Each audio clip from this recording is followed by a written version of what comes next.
I do not have any changes to make. Do you? Yes. Yeah, forgot, I should have mentioned this earlier. We need to add payroll and bills approval to the consent agenda. Just got knocked off. Payroll and bills. Okay. Um, we can talk about that when we Okay. get to the consent agenda. Any other changes? Okay. All right, so with that, we'll consider the agenda approved. And so on to general business and appearances. It's an opportunity for any member of the public to comment on something that is otherwise not on our agenda. And if you have something to say that's relevant to something that's on the agenda, there'll be an opportunity to do that sort of more adjacent to that item. And as is also true for those other public comments, if you would say your name, where you live, and try to keep your comments to about 2 minutes, that would be excellent. All right, do we have any takers?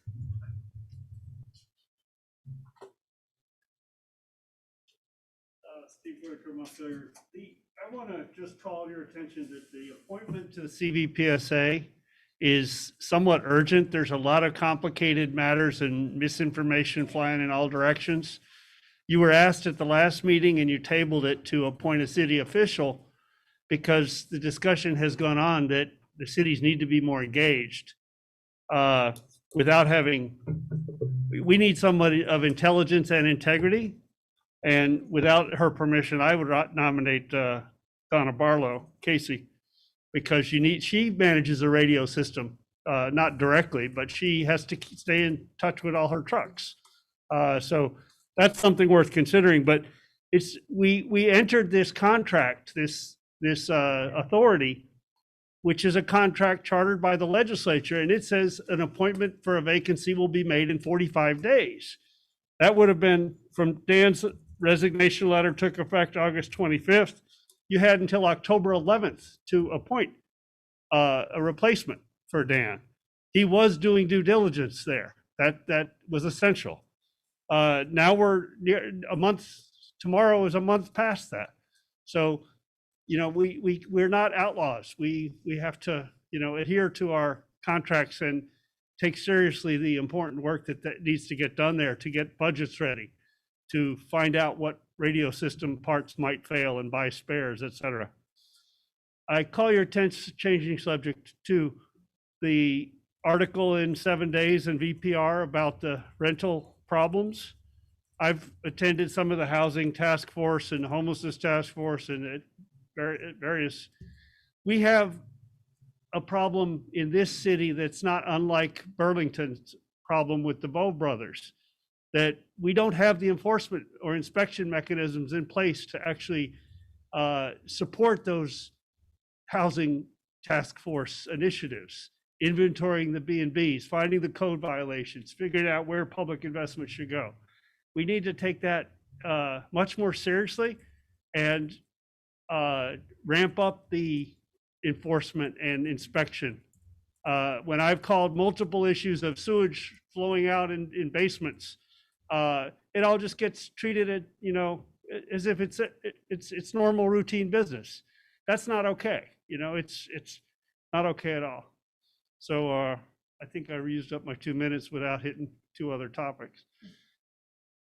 But maybe you could actually consider putting some of the things that I bring to your attention, because they are well researched, putting them on the agenda and talking about them rather than trying to get me to, allow you 2 minutes of annoyance so you can sweep it under the rug for another few months. Right, thank you.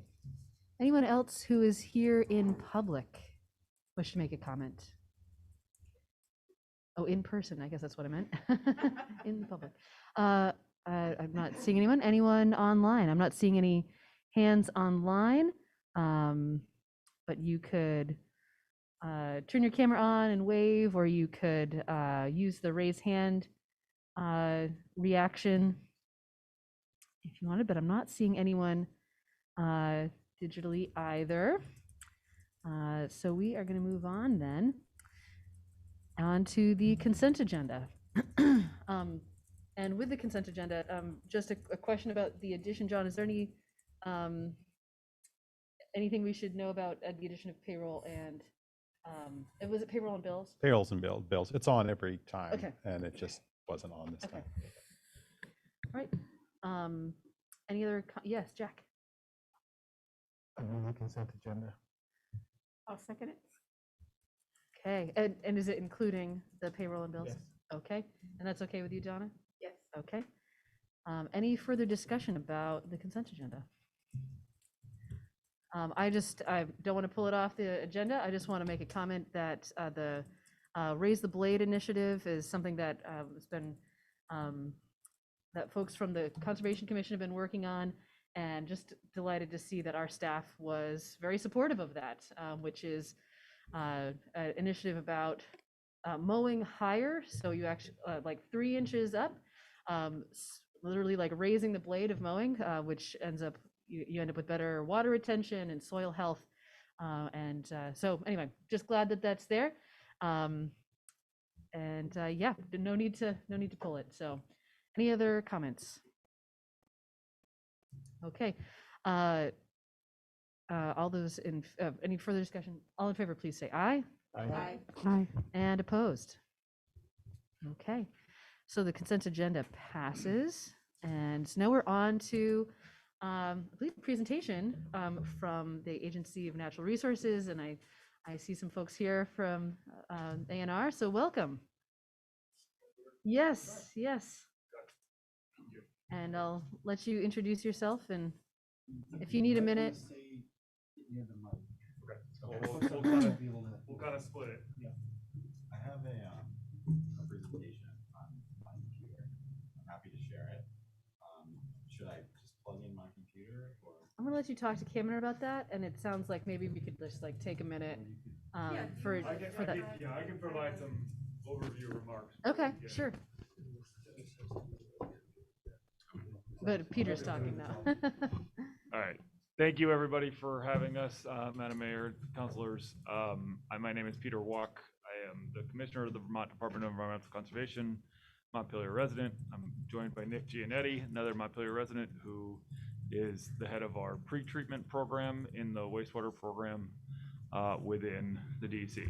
Can I pause a second? We're getting some signal that it's hard to hear in the back, so I just want to give pause. Yeah, in the room. Let's see. Yeah, try it again.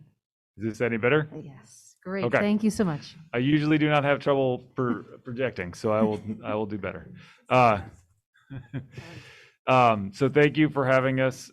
We are here at the request of the council to discuss the issues related to per and polyfluoral alkyl substances, otherwise known as PFAS, a grouping of chemicals about 4,000 strong that are in various products and uses all around us. They've been used in our clothing, in our furniture, in our carpets, in our ski wax, in our firefighting foam for decades. We, as a global society, are coming to knowledge of these chemicals way too late. For Vermont's experience, it started in 2016 when across our border, our southwestern border in the town of Hoosick Falls, or the village of Hoosick Falls, PFAS or PFOA, one of the chemicals, was discovered in the water system in Hoosick Falls. That there was a fabric coating factory in Hoosick Falls. Led to local discussions in and around Bennington to discuss what was happening there, because there was a very similar factory there. And so we are actually on Monday going down to celebrate the final extension of water line systems in Bennington to cover the more than 380 impacted residences from PFAS in the groundwater that flowed into drinking water wells in Bennington. That is frankly, sort of the tip of the iceberg in terms of where PFAS exist in our society. And we are doing our best to respond to where those come from. What you are seeing here relative to Casella's leachate and from the News VT facility is the result of our waste stream, right? It is the things that we all collectively throw away coming back to us. It's not going away. We have done a number of things to protect Vermont residents over time. There are drinking water standards in place. We are working on surface water standards. There are cleanup standards in place that we use. We are working with partners around the country to identify ways to better test for and understand where PFAS come from and where they live and how we treat them. And I think maybe most importantly for the residents of Vermont, and Montpelier included, is that we have moved forward with litigation in 2 cases against manufacturers of these chemicals to hold them accountable for the problems that they have caused. It is our perspective that they should have known or did know that these chemicals were harmful before they entered our stream of commerce. And so we, as community members in this state and elsewhere around the country, need the resources to be able to address them. These are not naturally occurring chemicals. Any level of PFAS is not a natural source. And so what Nick is going to go through now is sort of the nature of the pre-treatment permit that we just, the draft permit that we just issued, or that we put out for public comment for the News VT facility that seeks to, over the course of time, install full treatment on that leachate. There's a process for that, and it's one that's going to take some time. The treatment techniques are fairly well known, but managing the process, understanding what to do with the residuals, the end of the process, because putting it directly back in the landfill is not a great idea because it's just going to come out again in the form of leachate. We have to work through all those things. And so that's what we're here to talk to you today and answer your questions. I'm happy to turn it over to Nick. Thank you. And I'm going to move so I can see your presentation. Okay. Can you folks see it on the Zoom screen? No, you have to share your screen. Okay, I can share my screen. Sorry about that. You have permission to do Oh.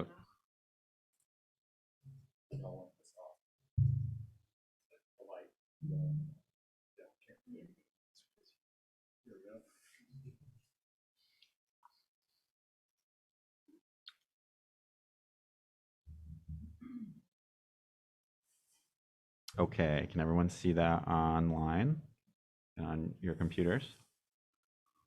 Thumbs up. Cool. Thanks for having me, and thanks for working with me through that little tech hiccup there. My name is Nick Giannetti. I'm the pre-treatment section supervisor for the Vermont DEC. The pre-treatment sections in the wastewater management program in the watershed management division. And the wastewater program is broken up into 2 sections. There's the direct discharge section, which regulates discharges of wastewaters directly to surface waters. Then there's the pretreatment section, which focuses on discharges coming into those municipal wastewater plants that are directly discharging to surface waters. And the pretreatment program is really in a unique position to focus on the reduction of pollutants that are coming into those wastewater plants, and the goals of the program are really to protect those wastewater plants from adverse impact from certain pollutants, protect surface waters from pollutants that may pass through the wastewater plant and enter the surface water, and protect biosolids that are produced by municipal wastewater treatment facilities, specifically the quality of those biosolids. So this is a presentation we've been giving at the public meetings that we've been holding for this permit. It runs through the major kind of buckets that are in the permit, the major conditions that apply to the regulation of the leachate discharge at the Montpelier wastewater treatment facility. So I'm just going to kind of touch upon those major conditions, and then we'll open it up to questions. before you get very far, you're not seeing that on our Zoom screens. Okay. There's something different about how it's, what mode you're in PowerPoint maybe. Sorry about that. This isn't my computer. Yes, go for it.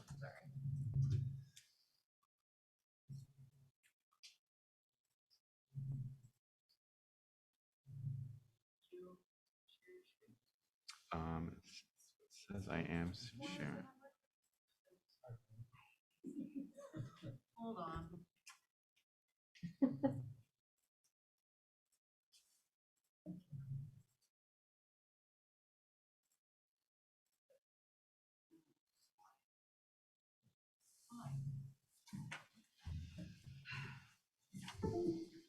Sorry, folks.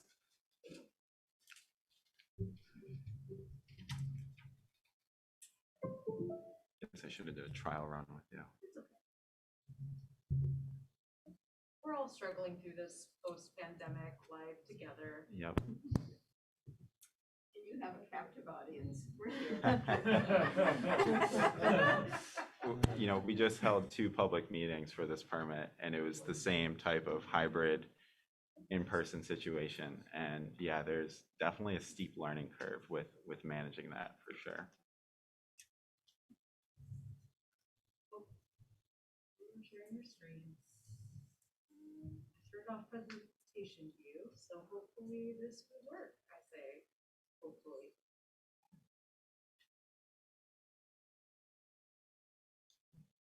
Okay, I feel like I've done all the things I know how to do.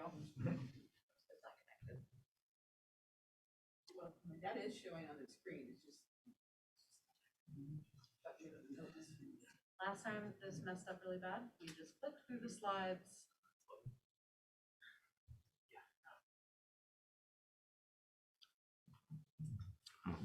I don't.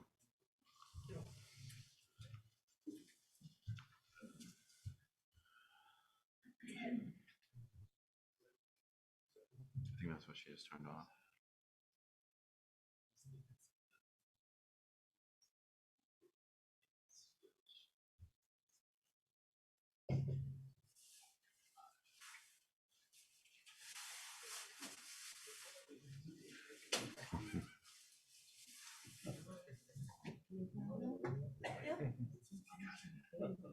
Maybe we could just blow these up.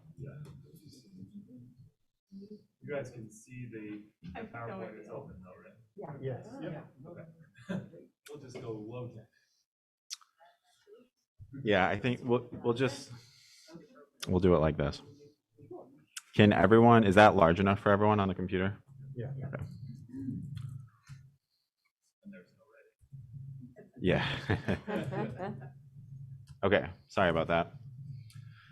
So yeah, we're here today to talk about the renewal for the New England Waste Services, or NEWS, pretreatment permit.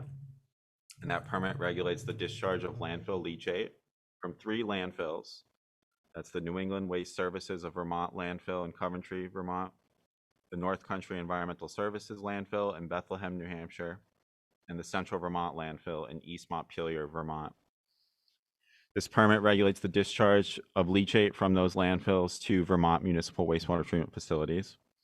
It's currently on public notice through November 24th, and it will be effective for 5 years once approved and issued by the secretary.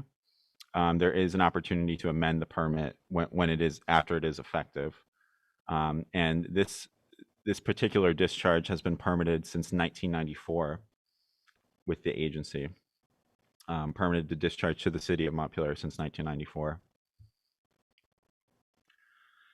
So so this permit is really it permits, like I said, the discharge of leachate to the Montpelier wastewater treatment facility. In the permit, we've specified limits on the volume and the amount of BOD, or biochemical oxygen demand, that can be present in the leachate and discharged to the Montpelier wastewater treatment facility. The volume and BOD limits are based on the allocation issued from the city to the permittee. And the way the pretreatment permit program works is for the state to issue a pretreatment permit, or the state's pretreatment permits are based on the approval, the municipal approval of that discharge to their wastewater treatment facility. We can't permit a discharge to a municipal wastewater plant if the city hasn't approved it. And we won't, make a city accept a wastewater discharge from an industrial user or from a source.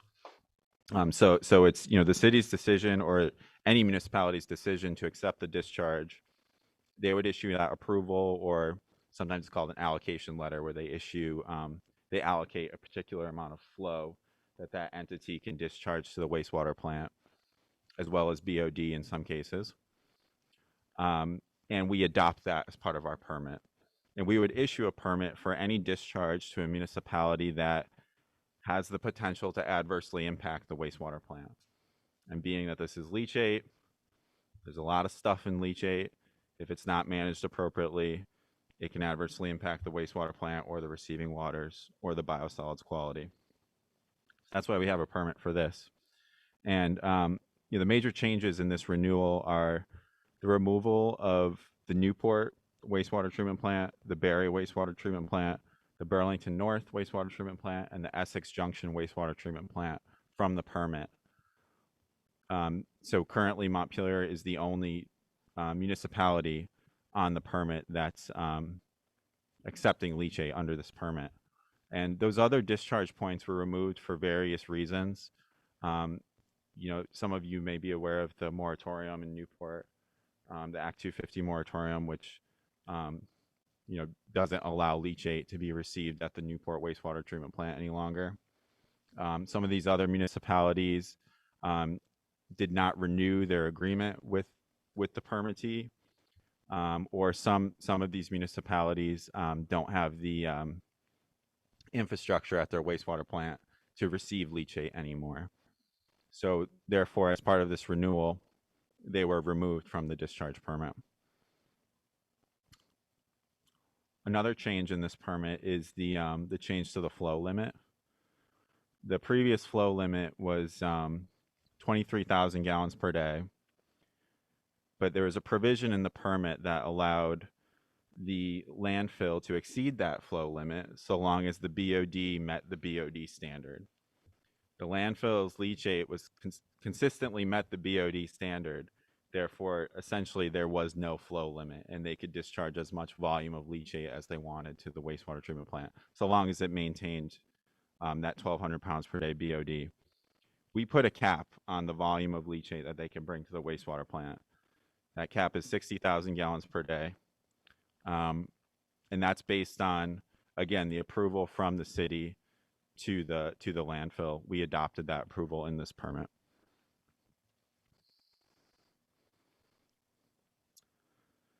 We're requiring pretty extensive leachate monitoring of the leachate in this permit. Sorry if that's blurry. We're requiring monitoring of conventional pollutants such as BOD, total suspended solids. We're requiring monitoring of metals. There's the suite of priority pollutant metals, which have been included in the permit in the past. We've also added some new metals, total aluminum, total iron, total molybdenum. We're now requiring monitoring for nutrients, total phosphorus and total nitrogen, given the concerns with total phosphorus and the nutrient impairment in the Lake Champlain Basin. We're requiring monitoring for priority pollutants, which are a suite of toxic pollutants that include toxic organics, semi-volatile organic compounds, pesticides, PCBs. And we're also requiring monthly monitoring for per and polyfluoroalkyl substances, or PFAS, which, as you folks know, are an emerging contaminant.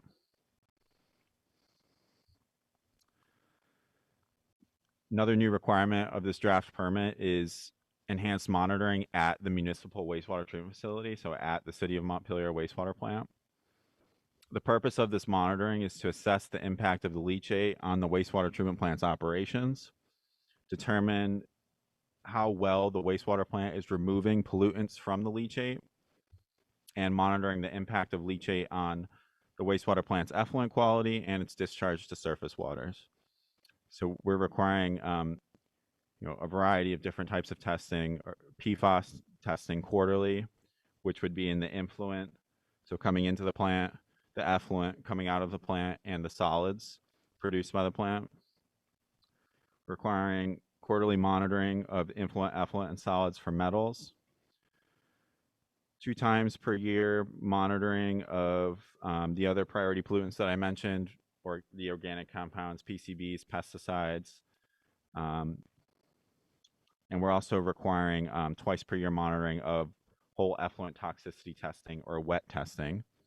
And wet testing is a test that determines the toxicity of the effluent of the wastewater plant. It exposes the effluent at various concentrations to fish and Daphnia or water flea, and it determines the toxicity of the effluent. So we're increasing the monitoring for wet testing as well. Another new monitoring requirement in this permit is in stream at the Winooski River. This monitoring is required 3 times per year above the outfall of the wastewater plant and below the outfall of the wastewater plant. This monitoring is required for PFAS. This is in addition to the state monitoring, in-stream receiving water monitoring that we're currently doing. And this would be routine monitoring, so this would be expected for the life of the permit, or for this permit term. And the purpose of this monitoring is to determine concentrations of PFAS in surface waters that are attributable to the discharge, determine if those concentrations pose risk to accumulating in fish at levels that pose risk to human health. And as part of this permit, we're requiring specific sampling methodology, specific sample points, and specific collection procedures to ensure accurate and representative data is collected, and to be consistent with the state's statewide surface water monitoring strategy. The final condition I'll review is the requirement for the permittee to implement a pilot system to treat leachate. The goals of that condition are for the permittee to explore a treatment system for PFAS, to remove PFAS in its leachate. They would explore a pilot system with the goal to establish a full-scale treatment system over time. The goals of the study, of the pilot study particularly, are to establish design criteria for a full-scale treatment system. Through our review of that pilot study, we would be reviewing it to ensure that it's properly designed, operated, and maintained to provide consistent and reliable treatment of that leachate. Another goal of the study is to provide the agency the necessary information for us to develop a treatment standard or a technology-based effluent limit for us to limit PFAS in leachate across the state. So those are the goals of the pilot study. The timeline: within 4 months from the effective date of the permit, we anticipate receiving a plan outlining the details of the pilot study. That plan would outline the technology that the permittee is looking at piloting, the monitoring plan that the permittee will implement to collect various operational, performance, economic, environmental data to determine how the effectiveness of the pilot study.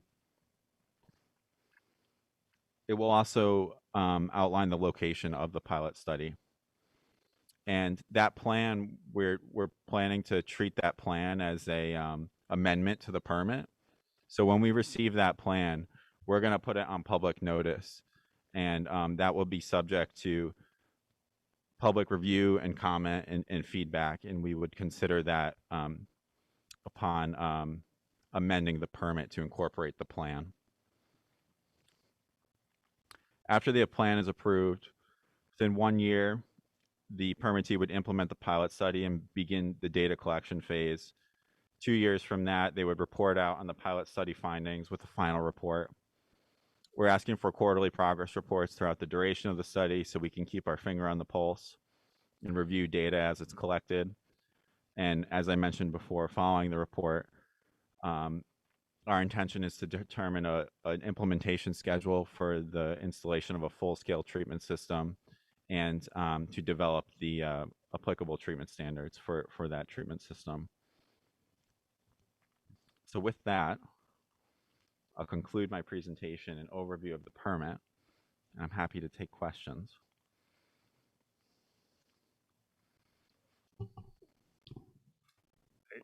This is Peter again. I just want to just kind of anchor on the point that Nick made about in-stream monitoring.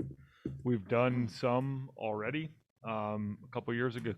We've got some more going on, and obviously, if this permit goes into effect, it will have ongoing monitoring to understand what the in-stream impacts are from all sources of PFAS to the wastewater treatment facility, and so that's a piece that I think we thought was very important, and we pushed for not to be the burden of the city of Montpelier because it needs to reside with the pretreatment permittee, but wanted to make sure that everybody sort of heard that piece loud and clear. Thank you.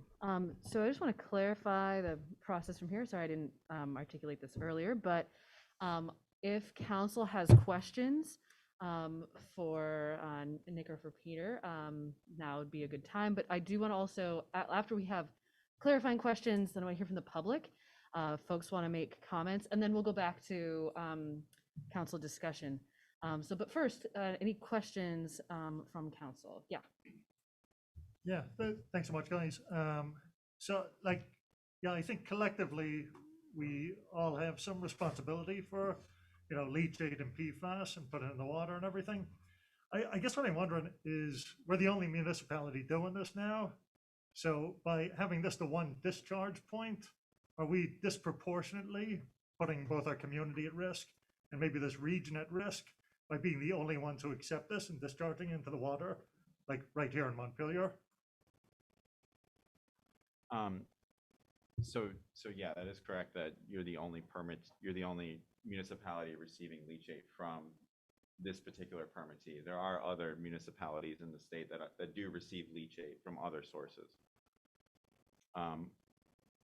Yeah, as part of this permit issuance, we do an analysis to look at the quality of the leachate and how that impacts your wastewater plant and how it impacts the effluent quality and the surface water that's receiving that discharge. And, for the conventional pollutants, priority pollutants, metals, nutrients that I reviewed in the permit, the agency, there's not a reasonable potential for that discharge to adversely impact the surface waters. So that's why we're allowed to issue this permit, because we're not, we did not find an adverse impact to surface waters or any violation of the water quality standards as part of your municipality receiving this leachate. Does the department have a position one way or the other if we accept it or not? Like, do you want us to keep accepting it, or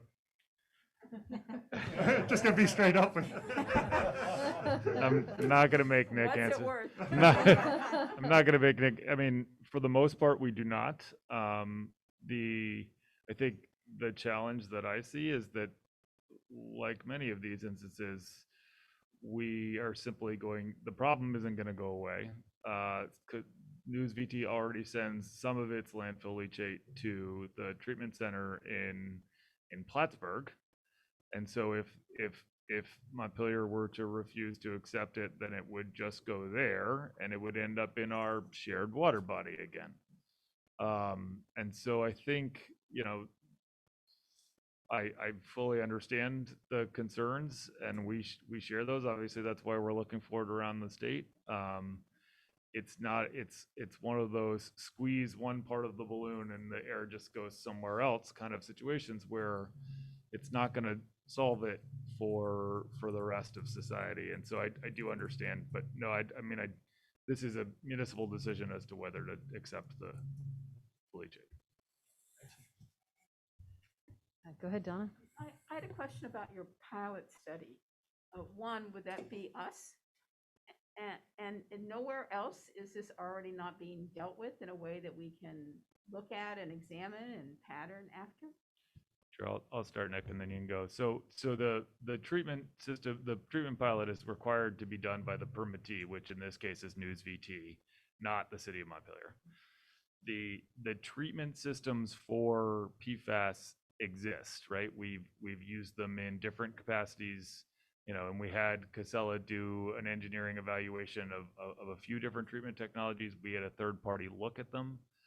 The treatment systems exist. It's how to manage the entire process, right? What happens so when you treat for PFAS, the PFAS doesn't go away, it just gets super concentrated. What do you then do with that concentrated PFAS? Putting it back in the landfill doesn't seem like a great idea because then it's just going to come back in the landfill leachate again. If we solidify it so that it can't leach out as easily, then we create capacity issues in the landfill because we're solidifying takes a lot of solid to fill up that. There's a lot of things to try to figure out along the way that goes from scaling a fairly basic treatment process to treating, thousands of gallons a day of landfill leachate.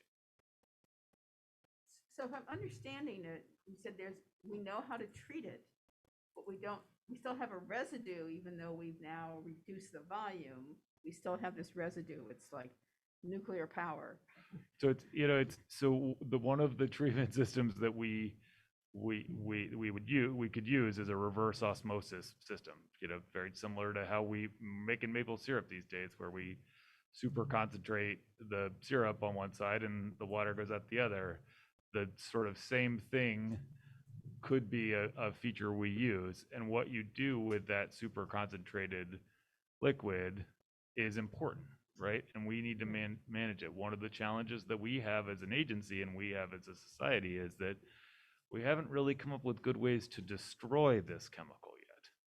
And so what we do, how we pursue that destruction in the long run is really important, or manage it, because it's in firefighting foam. It's designed to resist high temperatures. And so, typically we would do things like, thermal destruction of these sorts of chemicals. And we're not sure to what extent or when that occurs, because the research isn't there enough at this point to understand what those effects are. Because nowhere else have they come to any resolution on this either, what you're telling me. We are well ahead of most places on all of these issues. And the only other thing about the pilot, it just seems a long time.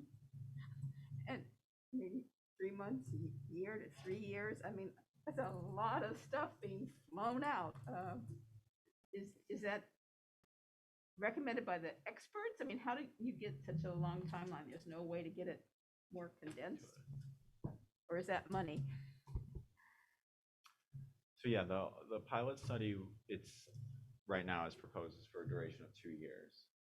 And that study would occur over 2 years. And the reason why we wanted to do it over 2 years is because we wanted the treatments, we wanted to stress test this treatment system, right? Like, the treatment system is going to be subject to different hydraulic, different flows, different conditions such as temperature, seasonal conditions, things like that. We wanted to make sure that there was enough time for the treatment system to operate under those different seasonal conditions and demonstrate that it can perform effectively. Okay, but you can see my worry. Okay, all right, thank you. Jay, did I see your hand? Oh, okay. Over here. Yeah, go ahead, Lauren. Yeah, thank you. Really appreciate you being here and all the work you're doing. And, as you can imagine, we're hearing from lots and lots of concerned residents, hearing from people from all over the state, in fact, hearing lots of concerns, especially in Newport and other parts of the state. And I think we can all agree that the current system is a total mess and a fundamental failure, just putting these leachate out into the river. And I appreciate that you all are really talking to lots of colleagues all over the country, like Vermont really is at the cutting edge, and I appreciate that you all are pushing and trying to get this pre-treatment technology. I was just on a call earlier today with people wrestling with this in states around the nation, so just acknowledging that, it's a suite of bad options. It's a terrible situation. And, really glad to hear that there's litigation underway to go after the chemical companies who are the ones who manufactured this, profited off of it, and now we're all dealing with all of these issues. Just a couple questions about the permit. Just curious, why in this scenario, there was the engineering study, and why is Casella being given the essentially deference to come up with a plan instead of you all just looking at, okay, we've got this data, here's coming up with more details of the plan and having more say over what it is. I'm glad to hear that it's going to be out for public comment, but just curious what the rationale is behind that piece.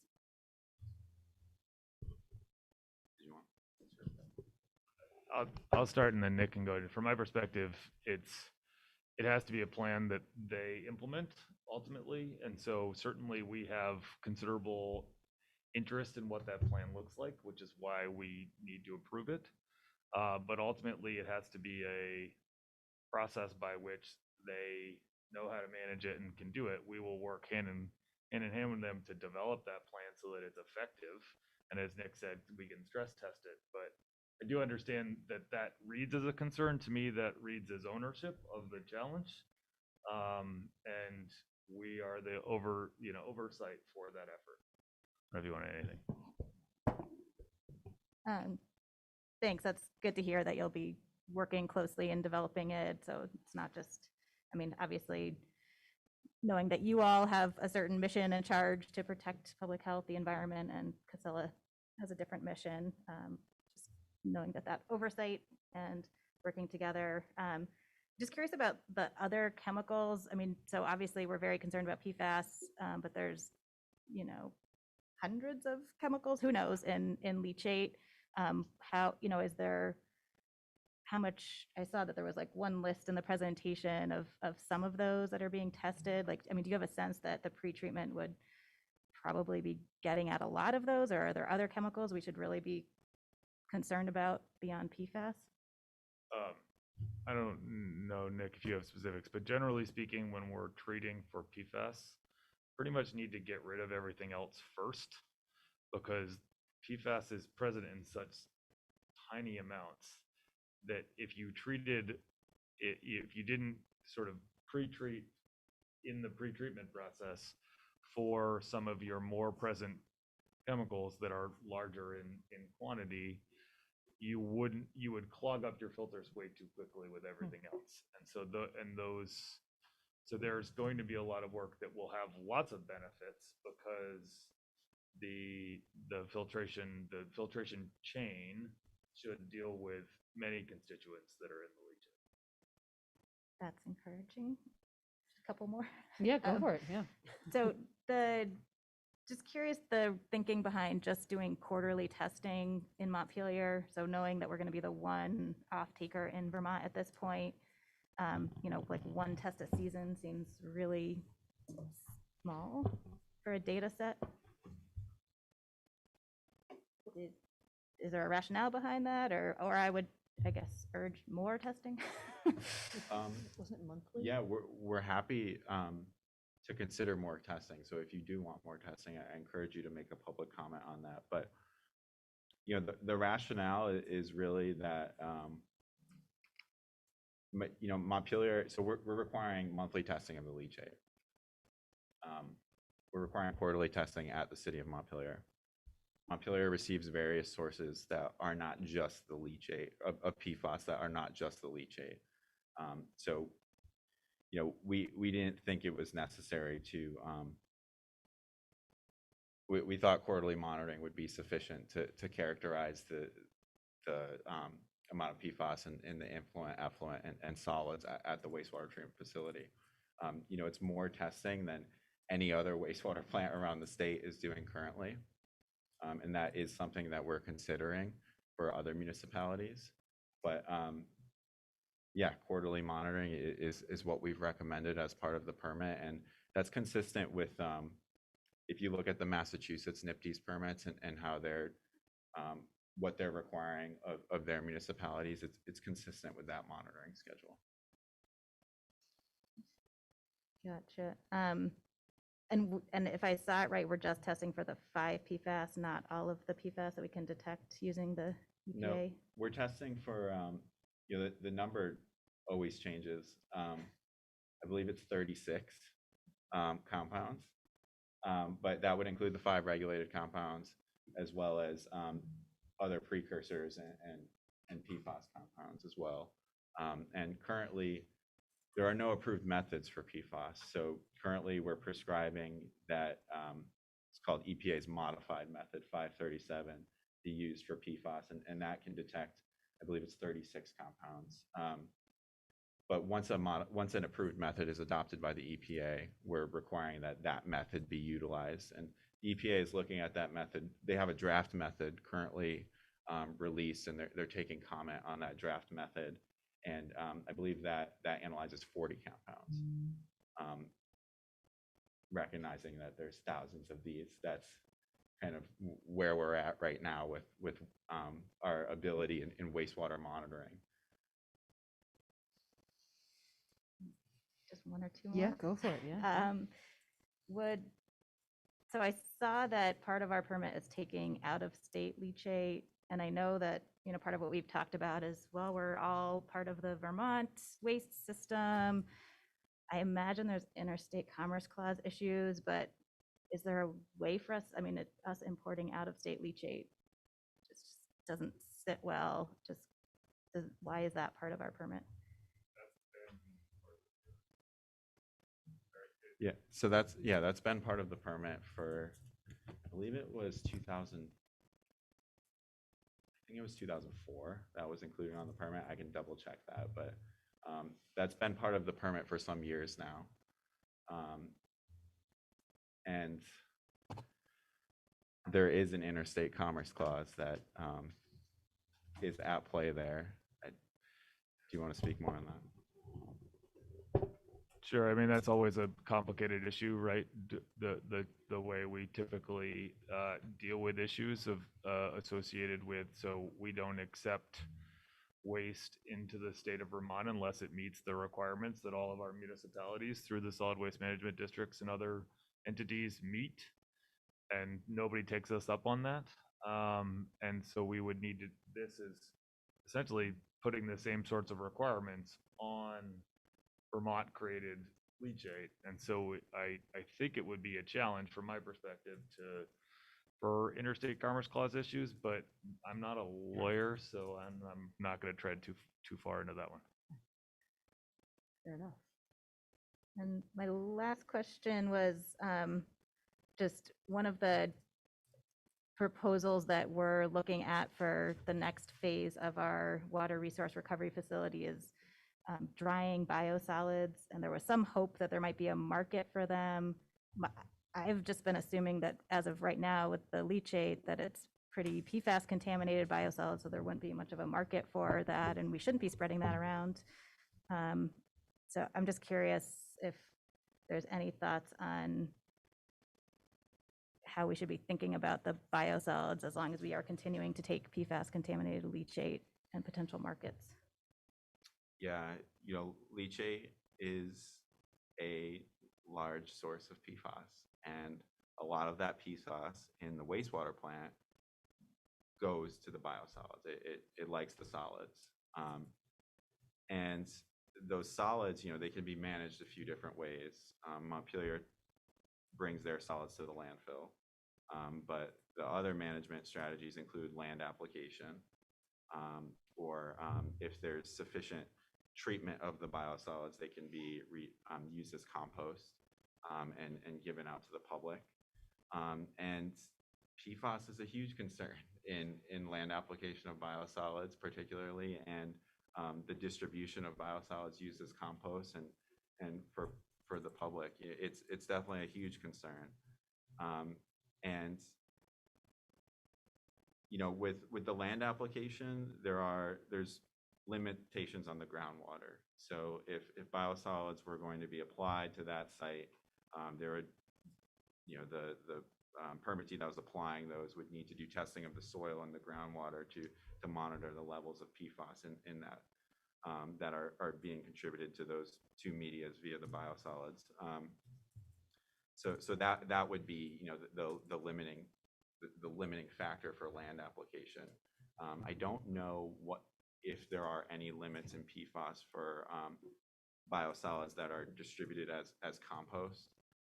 I'm not sure off the top of my head, just because that's a different program.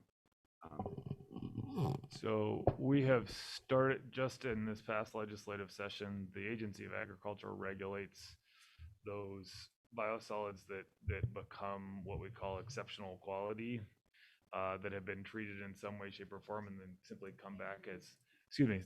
come back as soil amendments. And they have been given authority by the legislature to require testing of those soil amendments, and so they're in the process of working on that now. But it is, you have identified part of the challenge, right? We have this system in place that uses commercial goods or consumer goods with PFAS in them that end up in our waste stream, and part of that waste stream is the biosolids at the tail end of it. And then it recycles through. But yeah, so that's. But I would also say that for every wastewater treatment facility we've tested, there's PFAS present in the effluent, and so your sources are not. If the city were to stop taking it, your sources of PFAS would not disappear entirely. Thank you. What else? I've got a few questions. Oh, go ahead, Jay. Sure. Thanks, Ann.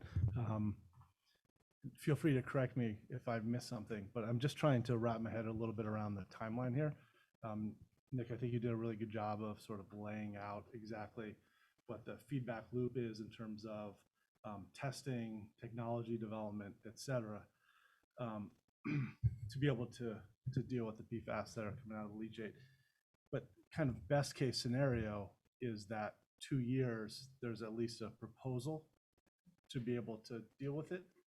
Like we've got to that point where at that point there, we could look at new technologies that could deal with it. But this is all relative to essentially just working with one vendor, right? So along the way, if deadlines aren't met along that way, it could get extended. Right. So I'm just trying to wrap my head around like timeline, what we're looking at here in terms of, the position that we take as a city, but knowing like expectations around just, how long, if we were to sign on and engage, and be positive around this new permit and everything that goes on, then, what exactly are we looking at as a city in terms of what we discharge into our rivers? Yep. So Thanks. 4 months from the issuance of the permit, we'd have the proposal, the plan, and that plan would be subject to state review and public comment. Following the approval of that plan,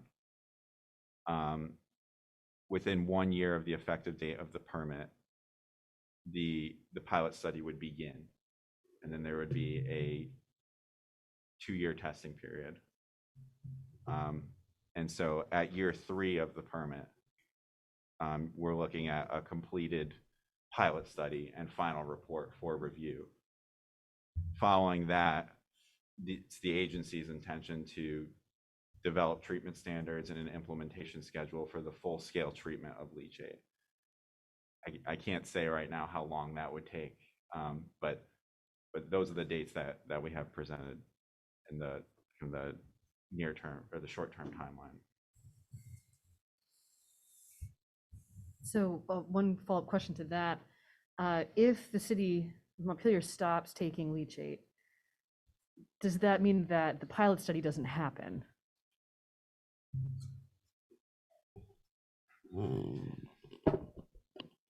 So this pretreatment only applies for permanent facilities in the state of Vermont. So If there are no state of Vermont facilities that are accepting leachate, then the options for Casella are out of state and therefore would be subject to New York or New Hampshire, or whoever's requirements under their pretreatment program. We would not be able to put any conditions on that leachate. Okay. And you might have alluded to this earlier, but just to be clear, are there any, so right now, there's this effluent leachate coming out of a landfill, and the general tactic right now is to put it into wastewater treatment facilities. Are there other ways of dealing with PFAS besides just like, and maybe this is like the solids you were talking about. There are other ways to deal with, I will say temporarily deal with PFAS once you've separated it out from everything else. Okay. To solidify the volume of leachate that they create on a daily basis would be impractical to the running of the creation and operation of a landfill. So, and still wouldn't resolve the issue because the PFAS would just still exist in a different form. Right.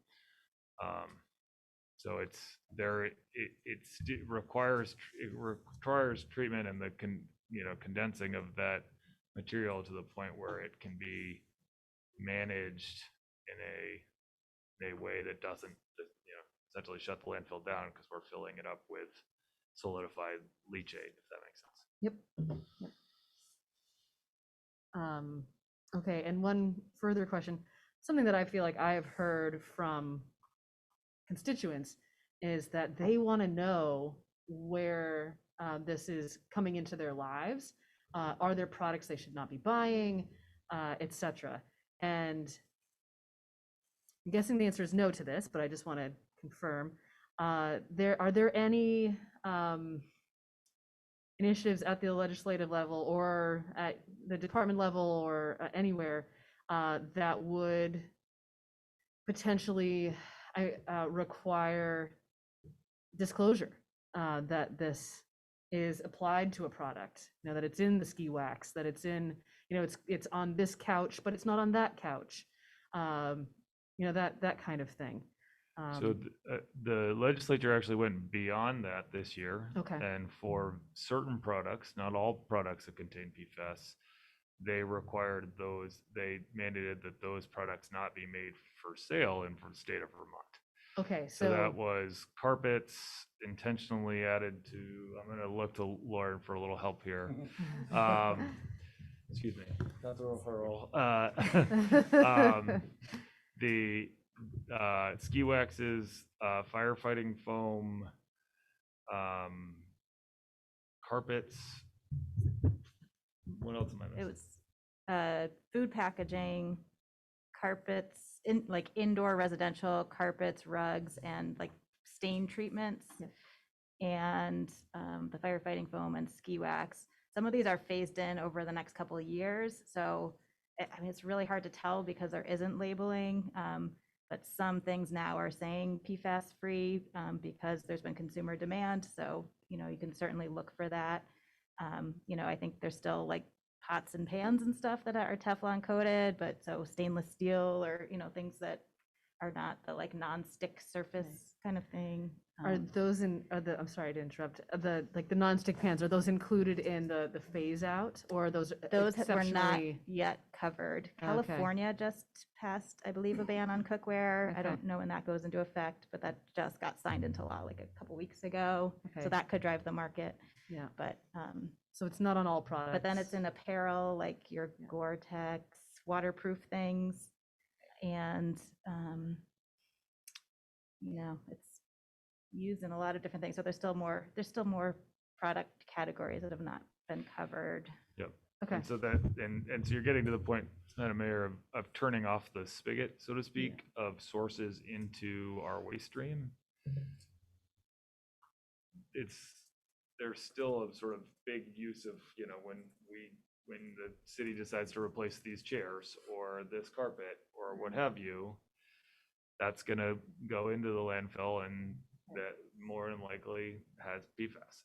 So you know, the life cycle of those products is pretty long, and so they're gonna continue for some time. And we also have to think about what's already in the landfill. So yeah, you can understand why Yeah. we're trying to tackle this problem from both ends of the issue. And I would add that there are limited things that the state of Vermont can do, or that any state can do, as a way to control the use of chemicals as part of the update to the Toxic Substance Control Act, which is a federal law.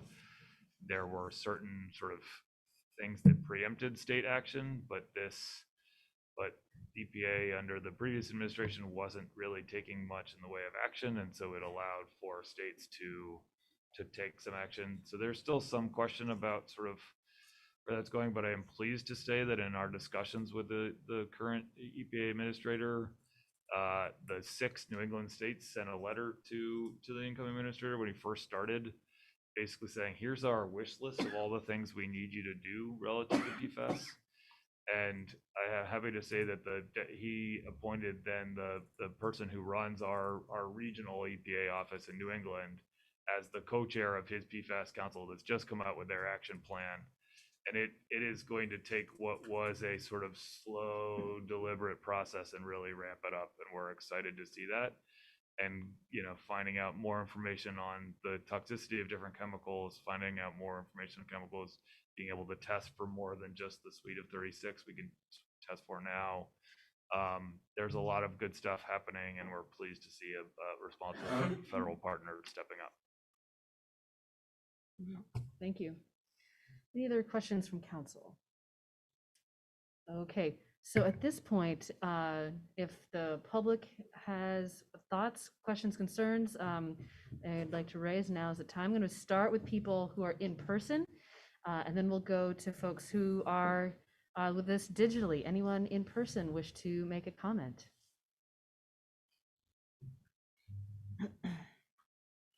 If you say your name, where you live, and try to keep your comments about 2 minutes. Yeah, I just have a question. My name is Brett Appel, live in Montpelier. I'm just wondering about a financial impact to us. So if we give this permit, if we don't give the permit, they're gonna have to take leachate and send it to New York or somewhere else. That is probably more expensive than, are we trying to get ahead of a fine? Is it cheaper for us to permit this, or? Get my question.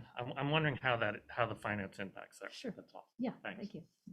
Well, I'm not going to answer the city's finance question. The only financial benefit the state of Vermont gets is the payment for the permit application itself. And so that's not of significant interest to us. We're agnostic as to whether people will apply for permits, but I'd understand they're at payment for their acceptance of that leachate from News VT to the city. Okay. Thank you. And they do pay the city of Montpelier, Casella pays the city of Montpelier to accept leachate. All right, We can get to anyone that. else? The question was how much? Well, it was not made into, yeah, if you have a public comment, now would be a good time. Go Yeah, ahead. how much is the economic impact to Montpelier if we stop taking poison? Is that anything else you want to say? Oh, yeah, I Okay, have a lot more to say. I would recommend that you do it now then. Well, I was trying to follow on that. We'll answer that question. So it seems like we're treating Casella with kid gloves here. Why aren't we requiring their plan before we even issue the permit?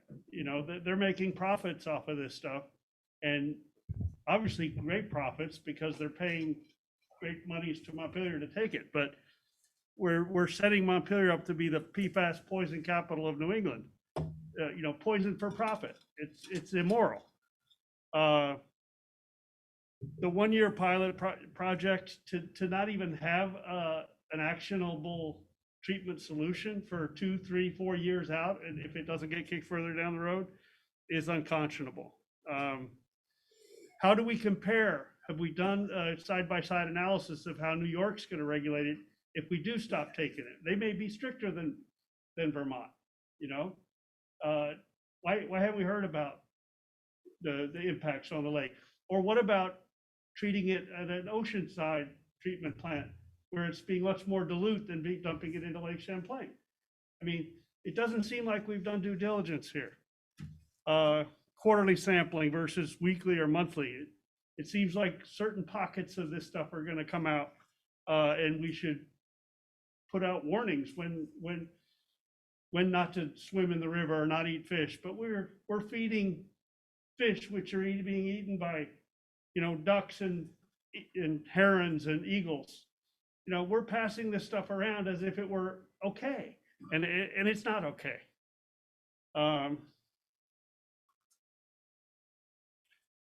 How do we compare the effluent tolerable concentrations to our drinking water standards?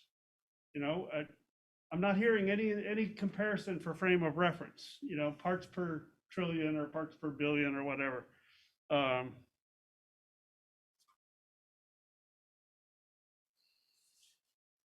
Might Casella be importing leachate for profit from other places? I may have misunderstood part of that conversation, but it sounds like they're at liberty to be bringing in other landfills leachate and passing it through their supply chain, in effect dumping on Montpelier.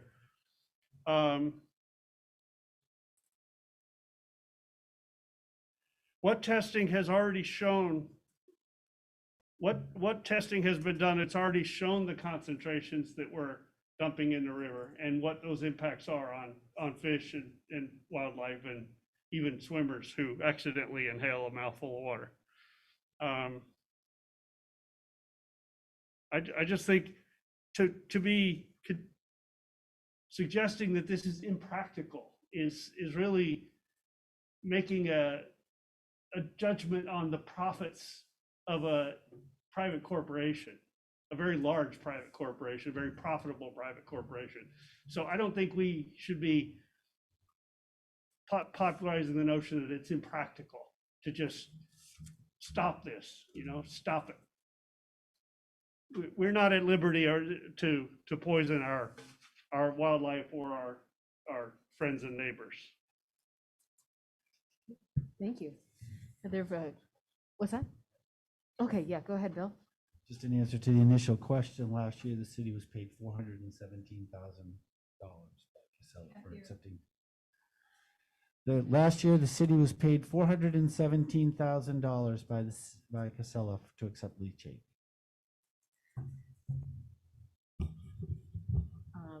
Great. Yes, thank you.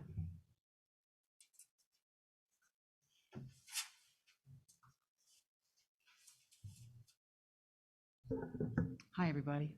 My name's Casey Whiteley. I live in Montpelier, and I used to live in the Northeast Kingdom and work in Newport. So and years ago took my trash to the landfill in Coventry before it became Casella. I appreciate that we have gotten ourselves into a very difficult situation, and I feel like we're almost in some ways imprisoned by where we're at today. And I think here we are discharging PFAS and other toxic chemicals into our waterways and into, an international lake where people are getting their drinking water out of it. And I think one of the reasons, and I know you guys are doing your best to try and to come up with solutions and options for this, but one of the reasons why I think we're in this mess is because ANR, we have no water quality standards for PFAS, and nor do we have any kind of a state plan for how we dispose of our waste. We have rules and standards and regulations for all kinds of public services, telecommunications, electricity, renewable energy development, but not for sort of a basic public need, which is like, what happens to our solid waste and how do we manage it? Instead, I think we've given over a lot of responsibility to a private company whose job it is to make money on that waste. And the more they bring in, the more money they make. They're just doing their job. So it's not Casella's fault that our rivers and lakes are being contaminated and poisoned. It's really the state's responsibility for solid waste to do something about this.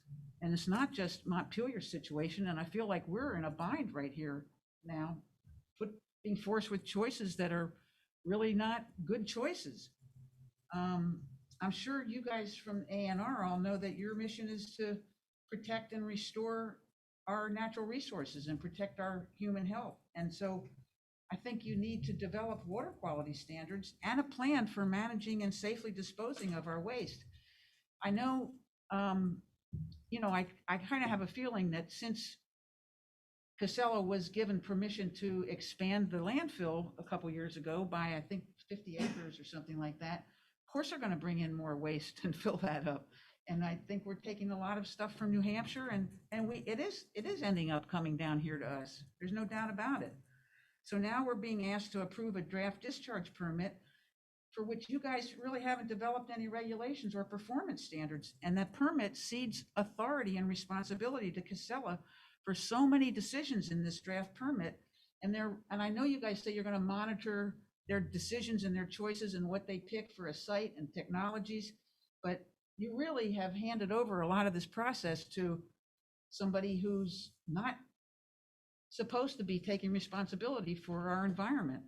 So I just think it's time for the state, and that's, you guys are representing the state, to step up and take responsibility for what happens to our solid waste and the disposal of this leachate that's full of chemicals. And a lot of the chemicals that you guys are going to test for, there's lots more in the leachate that aren't even on the list. So there's just so many complexities and difficult situations that we're faced with now. And I just think that we need to back up, and you guys got to step back and step up and take some responsibility for this. Thank you. Anyone else in person? Yep, come on up.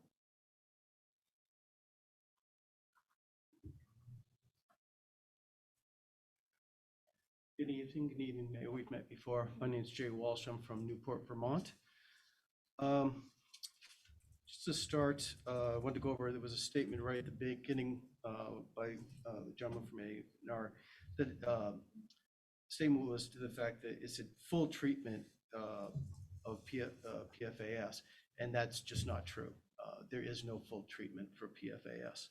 So, and then, as he also mentioned, you cannot destroy PFAS or these series of chemicals. This means that what you're going to be dumping into that river is going to remain for generations.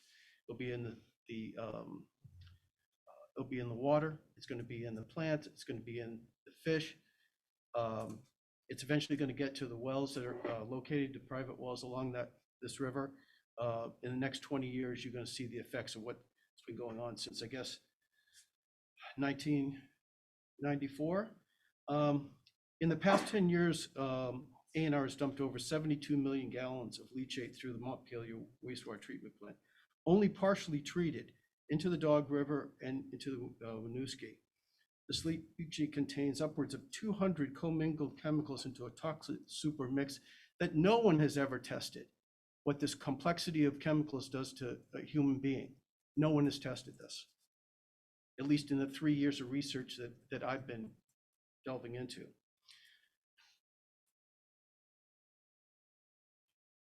And then now they're asking Montpelier to take another 72 to 108 million gallons over the next 5 years. Now note, once this pretreatment facility is built in Coventry, which is the plan, and that they'll dump it into the river up there, you will not see another dime. Part of the plan of this, and it's right in ANR's review or in discussions with ANR, is how do we offset the cost? How does Casella offset the cost of building this facility? Trucking. They're not going to truck that anywhere. They're going to put a pipe right into the Black River, and they're going to dump tens of millions of gallons a year into there.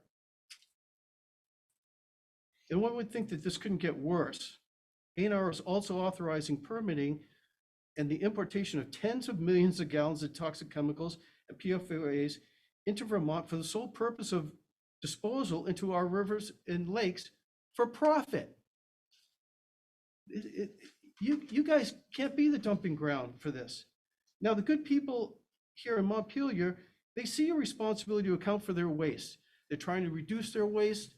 They're doing what they have to take a portion of the leachate that comes from the landfill here. But both Coventry and Bethlehem landfills take in more than 30% of their waste from out of state, from New Hampshire, from Maine, from Massachusetts, from New York, from Connecticut, which means that nearly 3/4 of the leachate that they want you to accept here is derived from out of state waste. This is pure profit. When did Vermont's rivers and lakes become the toxic dumping ground for the profit of privately owned landfills and dump their waste, the waste from New England and New York into Vermont? Leachate and the hundreds of chemicals that are contained along there, which is, here's a short list. Highlighted ones are just the ones that are extremely toxic to human beings. It's only about a dozen or so. That's just one of 200. They present a clear and present danger to the health of Vermonters and the Vermont environment. There's already a health advisory for drinking water systems in a dozen Vermont locations for PFAS. And ANR even has in their roadmap that they're going to outline monitoring for fish consumption advisories. What are we talking about here? This isn't pristine Vermont. This is a dumping ground.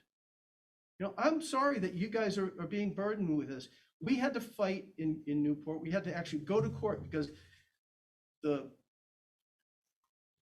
our city council are cowards. The mayor there is a coward. When I came to speak to your mayor here, they had just voted to not take it anymore. In the background, while we were gone, they were convinced, no, you should take it. And the city manager is all for it because of the money. Okay, you're going to see money for a while. You're going to see a lot of pollution, and then you're going to see zero. You better start budgeting now for that 0 day. One of ANR's attorneys claims that the importation is protected by the Commerce Clause of the Constitution. Okay, this is not correct. Okay, the issue of public health and safety are not protected by the Commerce Clause, as so stated by the Supreme Court. Supreme Court states, dormant Commerce Clause recognizes health and safety regulations as primarily and historically a matter of local concern. So there's two things I'm asking of you tonight. Well, one of you and one of ANR. The first is that please do not take any leachate that is brought into the state from out of state. Please do not.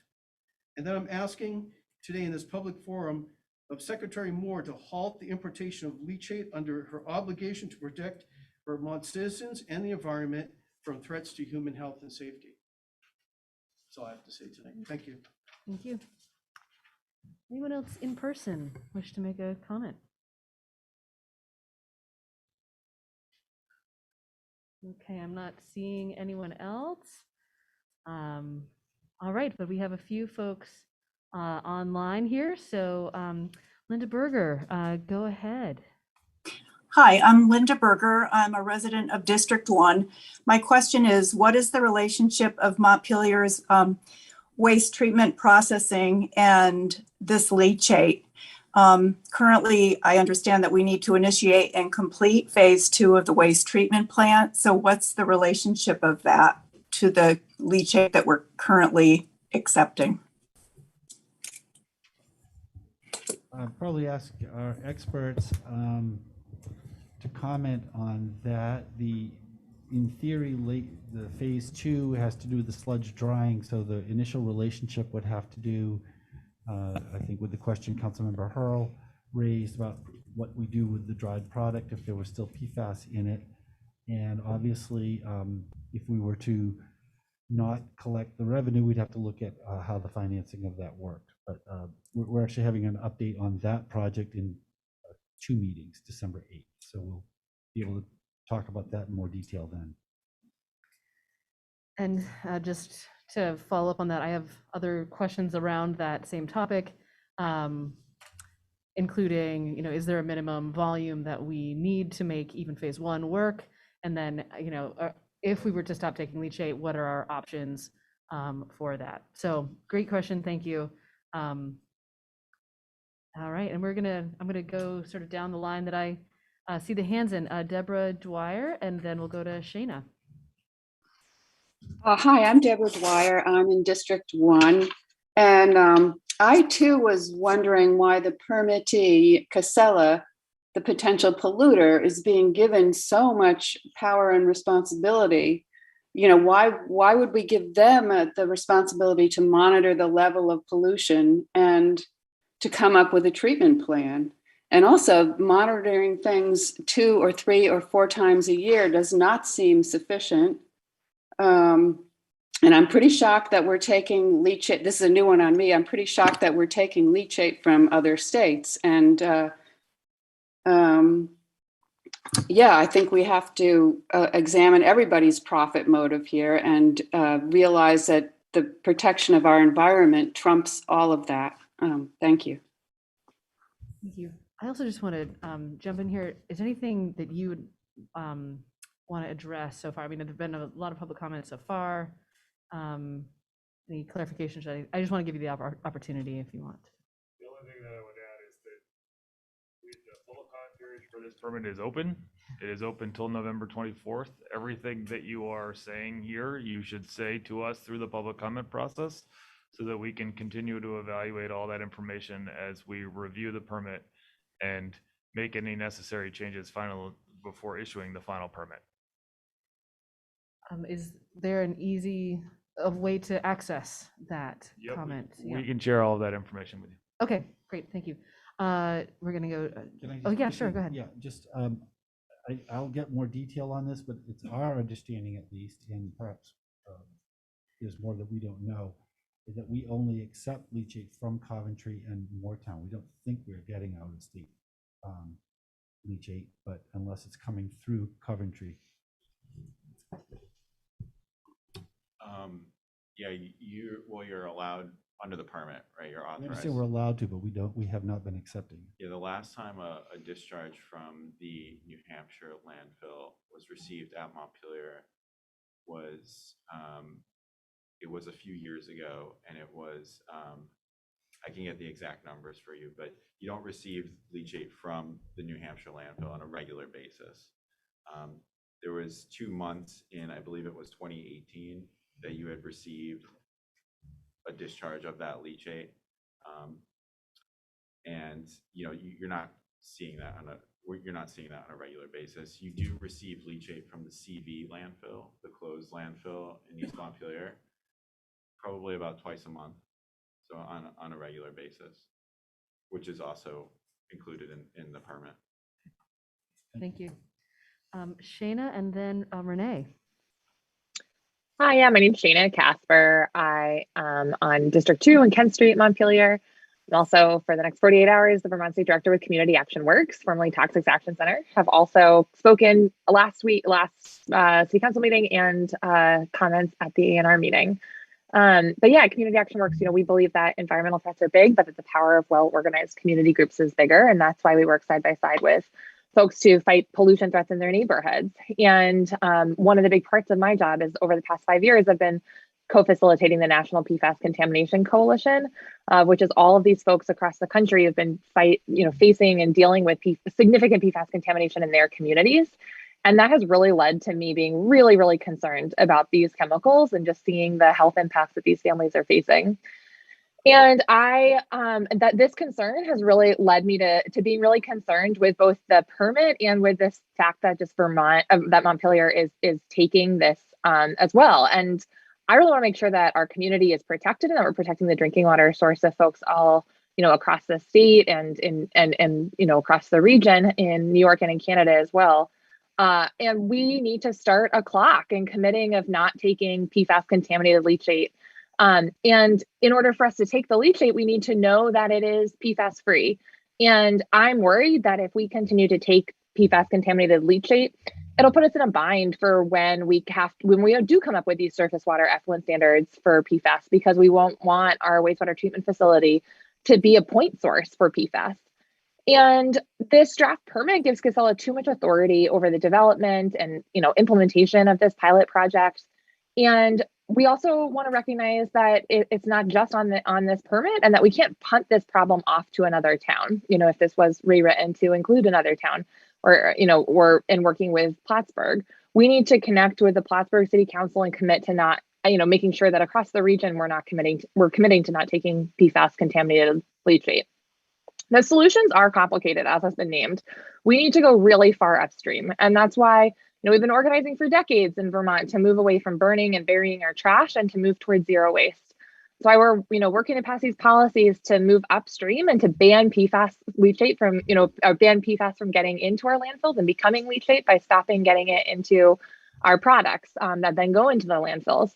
We need to be kind of tackling this project on all sides, and that includes on the back end, here in Montpelier, of refusing to, take this PFAS contaminated leachate, and recognizing that this permit, as written, is not working on a timeline or on a scale that is addressing the urgency that this moment requires. So thanks. Thank you. Renee, and then the bridge. Oh, hi, good night. I'm Renee. I'm also a resident from Montpelier, a neighbor of Sheena. So I am not sure why we're having this discussion tonight to allow Casella to pollute even more waterways with PFAS from the landfill leachate. Casella and the state should be involved in looking for solutions and effectively be cleaning the leachate before bringing it to our municipalities. Our municipalities should be looking at leachate and saying, okay, it looks good, we'll process it.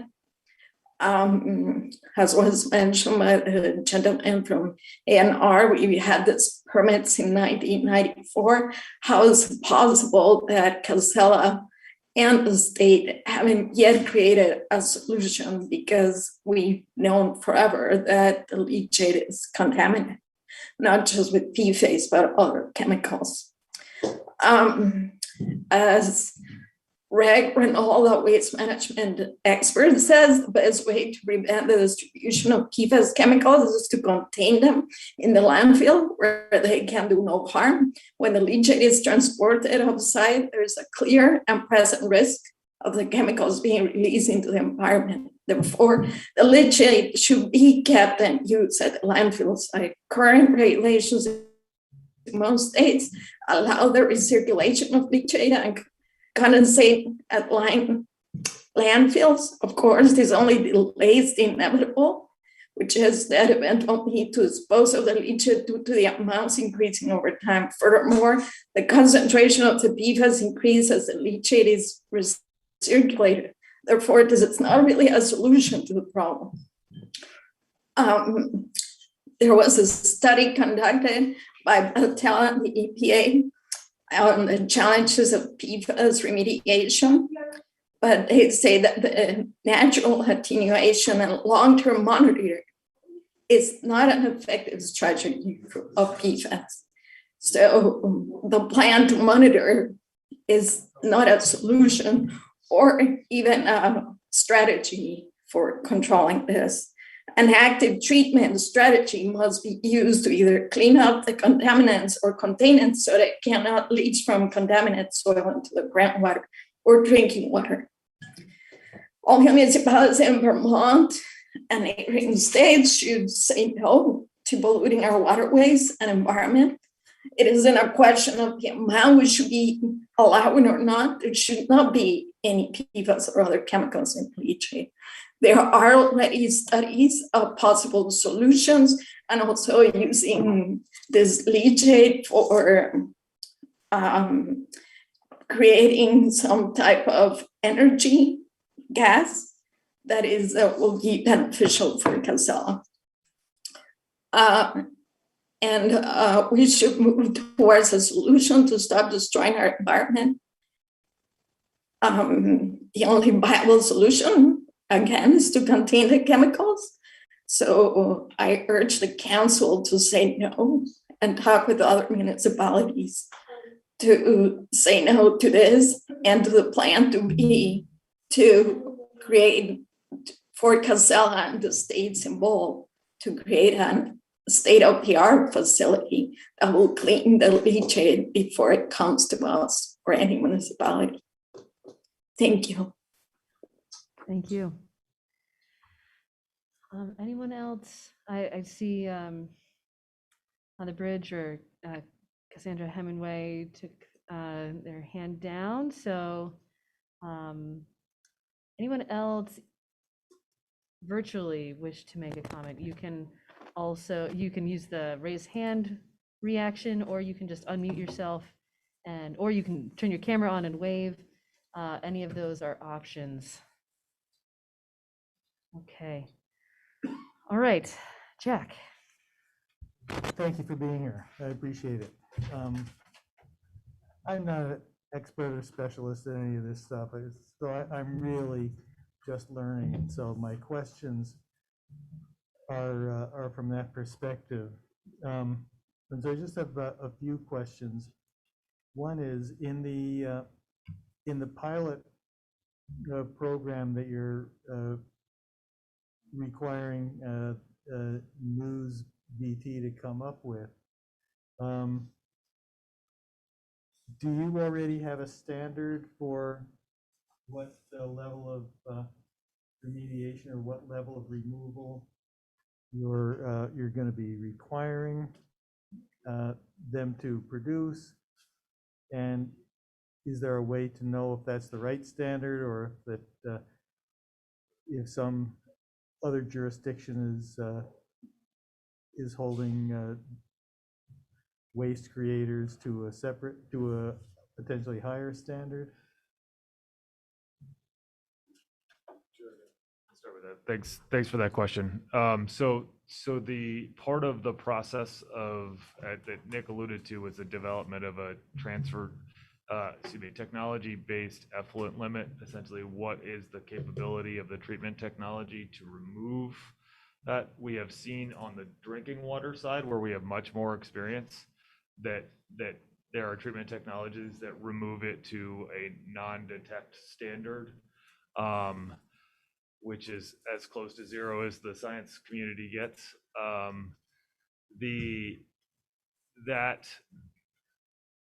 So we are hopeful that that treatment will work, but we need to see what it looks like in large scale use. The technology-based effluent limit allows us to sort of understand that technology and set limits accordingly. The limits that we have in place to protect Vermonters currently are about drinking water and groundwater, as well as where we manage site cleanups, where there have been PFAS releases into the environment. That is currently at 20 parts per trillion for the 5 chemicals that were listed. That is, to my mind, the most stringent standard in the country, and has been for the 3 years that those 5 chemicals have been on the list. And we were the first to really look at the first 2, PFOA and PFOS, in any real meaningful way in terms of setting standards. And so we have numbers about what we think the toxicity data is that we rely on the Vermont Department of Health for, and they've done a really sort of frankly groundbreaking job getting out in front and trying to understand that work, and for what limited knowledge we have. And so that will all play into the sort of understanding. But the development of a surface water standard, which is one of the ways in which we can regulate discharges, involves a lot of study of the implications to the ecosystem and whatnot. And that is work that is happening at the federal level. And as I said, every state would need to do this individually if we were going to do it state by state. So it makes sense for that body of knowledge to be developed at the federal level.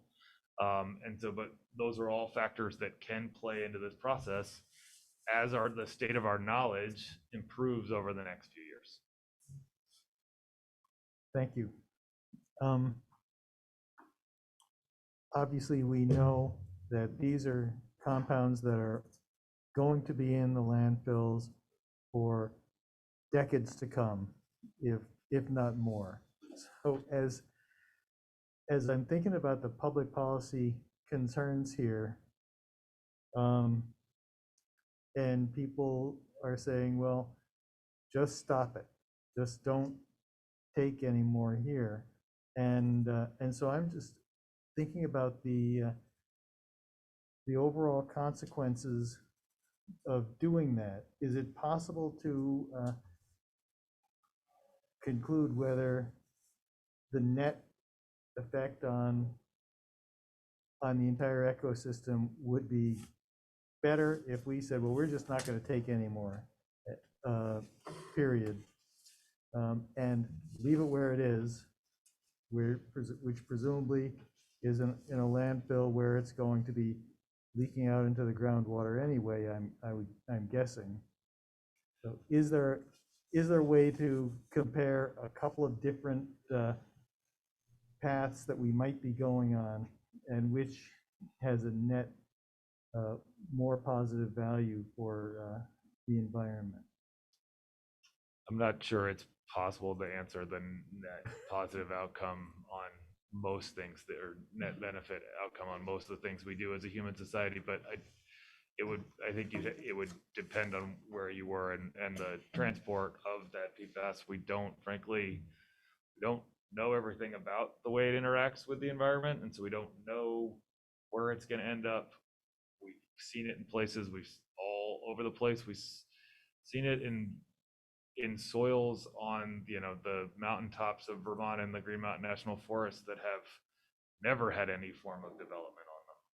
Right? This stuff is everywhere, and so it's difficult to say that the source that the Montpelier wastewater treatment facility as a source, how that would net out rather than it going to Plattsburgh and sort of the net sort of overall Champlain Basin ecosystem. I can't answer that question.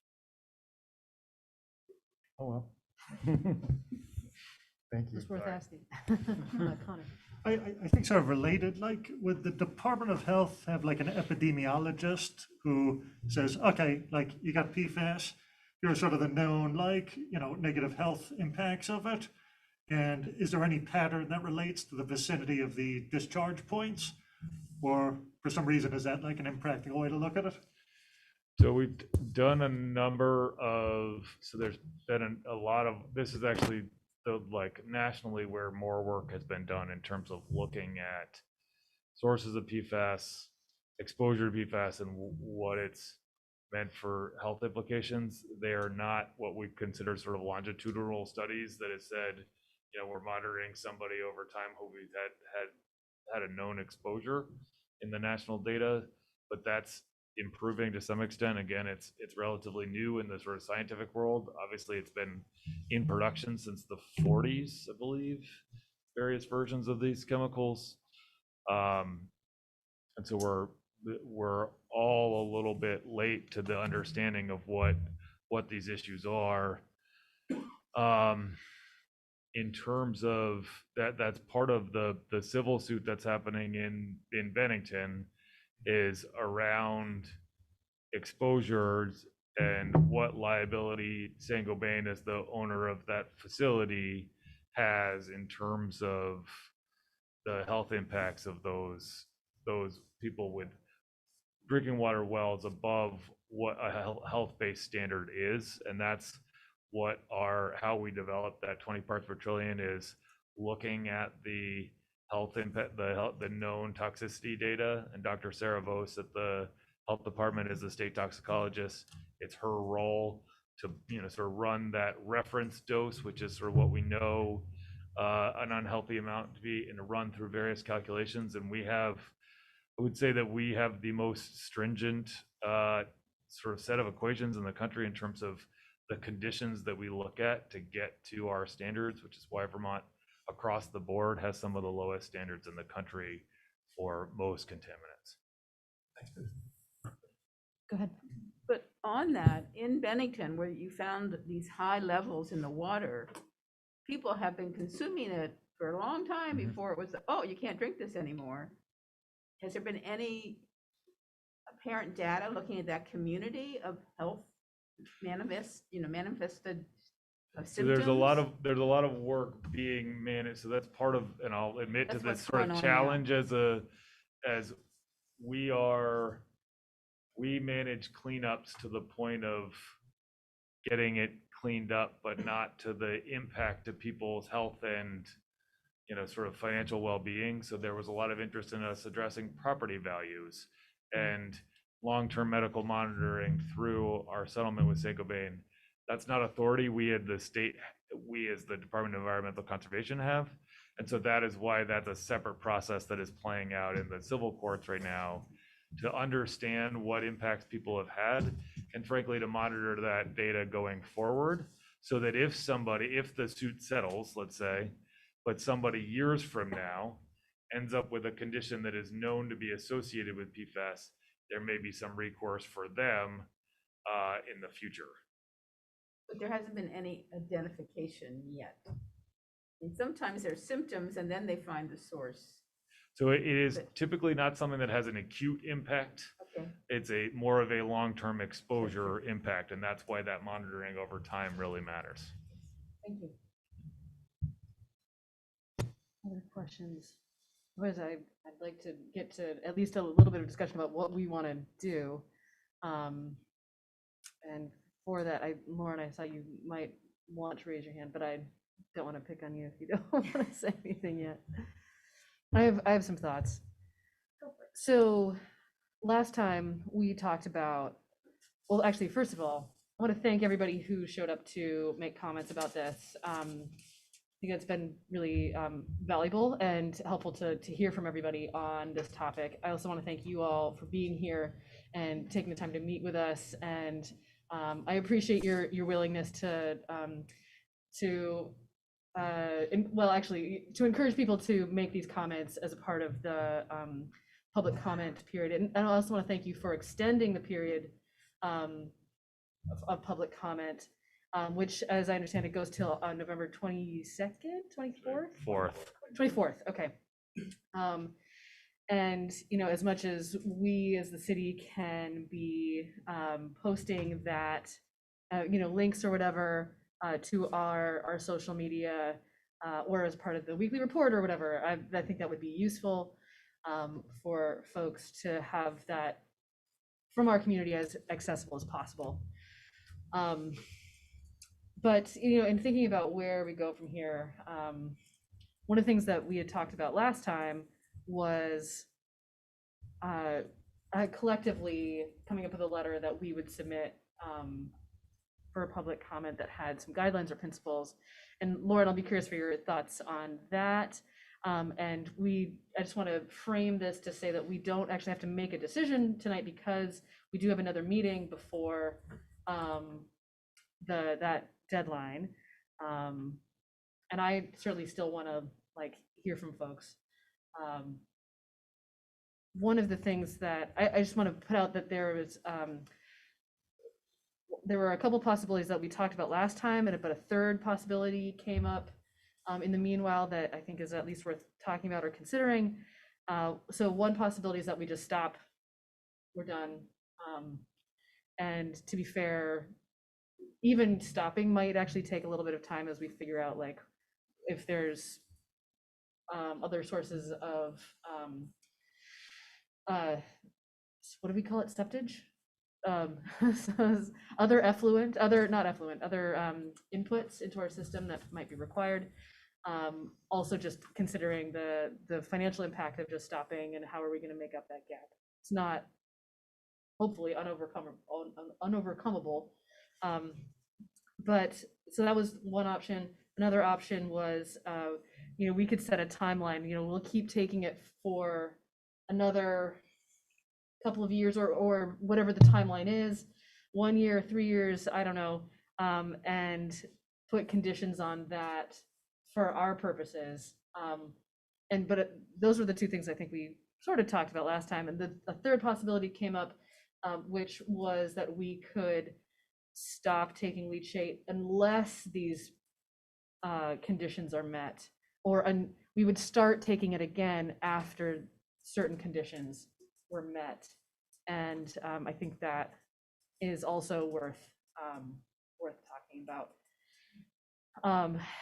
And I am also coming back to your question, Jack, about what is the net. It's hard, as you say, it's impossible to know. I mean, one possibility is that if we stop, because we're at the cutting edge, in a sense, of all of this work, does that mean that research and development slows down? I would like to believe that the answer would be no, because the EPA is also on this, and hopefully, as as you were saying, is accelerating their work on PFAS. I've spoken enough. I'd like to hear from you all. What do you think? And in part, this could be thoughts on what direction we may want to go as a council in putting together a letter to submit as comments or actions that we could take. Yeah. This is a really hard one for me because I'm an Indigenous woman and I'm a water protector and I'm a parent. And so trying to think of what's best to do in a situation that feels impossible right now is a hard one. So I don't know exactly where I stand. I don't want to push this off into another neighborhood because that always happens. Obviously, I don't want it to keep coming here because it's affecting our children and it's going to affect people for generations to come. This feels very hard and I wouldn't want your job. And I appreciate the fact that you are both sitting here listening to a lot of public comment that, might feel hard to hear. So I appreciate you sitting here and listening. But as far as where I stand right now, I just, this is a very hard thing to discuss and talk about. And I feel comfortable continuing these conversations because I don't want to make a decision on a whim or under pressure. But we're always under pressure, aren't we? Yeah, fair, thank you. Other thoughts?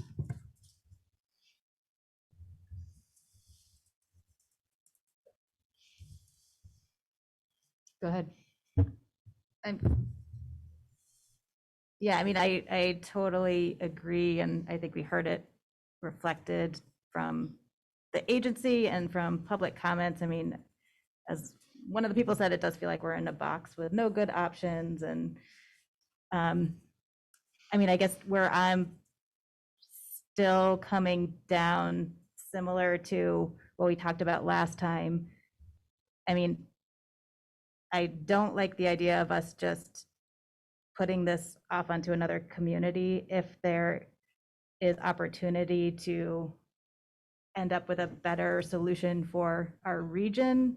And this is where us continuing to take it for some finite period of time, if that's going to keep the pretreatment permit on track, like it concerns me to hear that that could halt if we don't continue as a permittee.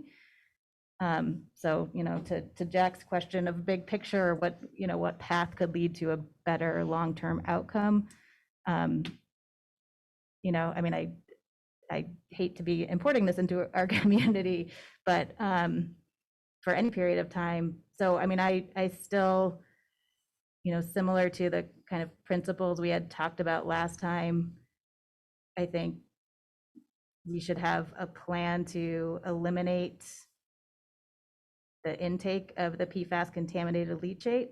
I mean, I liked Jay's idea and what you had mentioned, Anne, about putting a date on it. I mean, I think that, saying something like, as of December 1st, 2022, our water resource recovery facility will no longer accept leachate that contains any detectable PFAS. I think at that point, I mean, a year, it sounds like maybe they could have built it, and so maybe we could accept the treated water. I think we could revisit if they've gotten behind, but we feel like there's a good faith effort happening. It could get revisited, and maybe we'd be willing to extend it, but that would just keep some pressure on.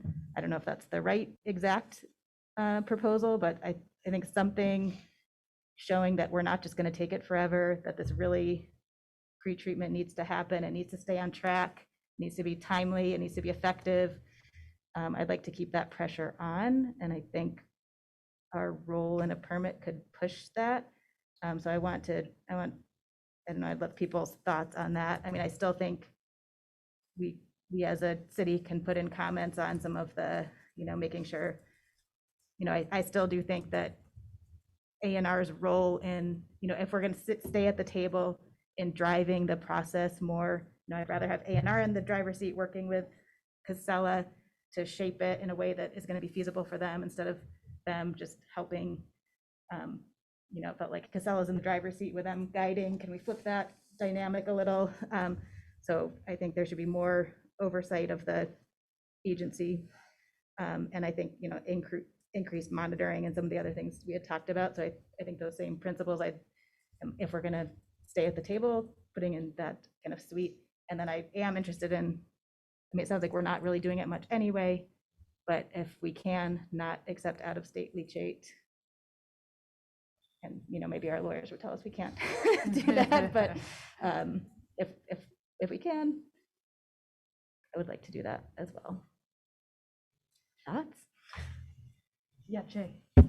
Sure. I'll just add that I'll echo that. I appreciate Peter and Nick being here and acknowledging the challenge of this issue. It is certainly complex and complicated. There's no doubt about it. I also appreciate other counselors' comments about, Jennifer and Lauren, Jack, what do we, what's our place here and what role can we have in this? I think that the more I think about it, the more I realize that this is not a problem. As much as we are desperate for a solution, this is not a problem that we as a council are going to solve, right? But we can play a role in how the state manages, this issue. And so I fully support Lauren's, and we talked about this, and you alluded to it, Lauren, the idea that we put a time frame on how much longer we're willing to accept the leachate that that contains PFAS. I think ultimately our responsibility is to our community and to the Dog River and the Nooska River and everybody that's downstream from it, and that's where our responsibility lies. So maybe there's a conversation to be had about what that date looks like. If it's December 1, 2022, if it's a year from now, then I'd support that. If we thought that maybe it was something we maybe needed to look longer term, then I'm okay with that. But I do feel like we need to take a stand in defense of the water in our city, and know that the impact that what we're putting into rivers now, the impact that it has on our community and the communities downstream from us. So yeah, that's my 2 cents. Thanks. I too like the idea of setting some limits. I have a question about, you can set limits, but then you have to have a standard. So if we say in 12 months we want such and such, we need a standard that's clear what our goals are and what we want from their behavior.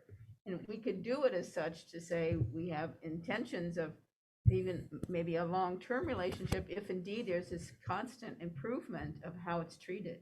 And we become that really solid pilot project in concert with A&R and Casella, that we have to be clear, and I don't have the science to lay that out in a motion. But I think we need to figure that out somehow. What is our standard to go beyond that year?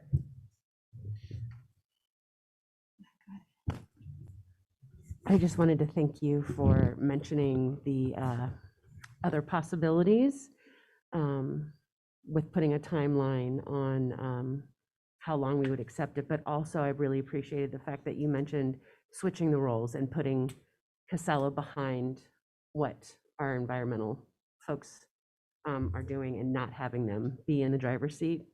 I feel I can sit more comfortably with that. I have a really hard time with big companies like that being in charge of our waterways, because I don't think they have historically cared so much about our water and care more about money. So I appreciate that. And I also wanted to thank the people that made comment in person and online. It's not easy to have these conversations, and I appreciate all the emails that I've been getting, and I'm sorry that I haven't been able to get back to everybody, but you're here and you're using your voice, and I think that's fantastic, and another reason why I love Montpelier, so.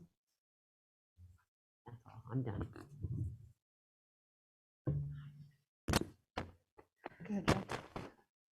I agree with everything Lauren said. I do think we can come up with language, not tonight, because sitting here with many people around a table writing something generally is a disaster.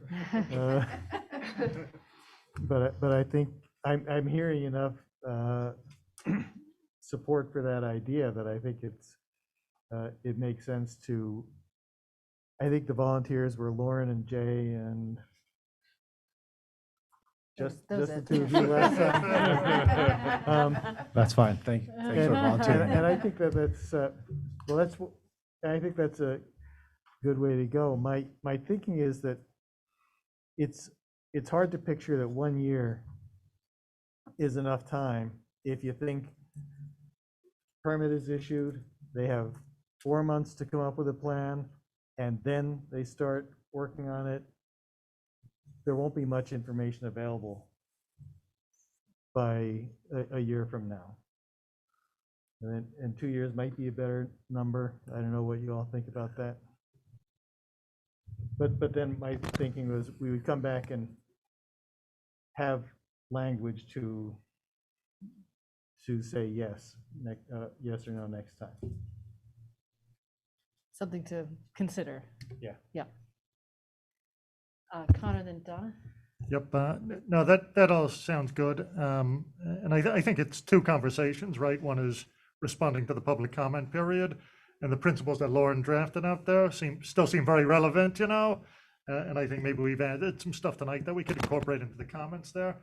The longer term discussion, you know, I think we do have a bit of time to suss that out, you know? We don't have a contract with Casella.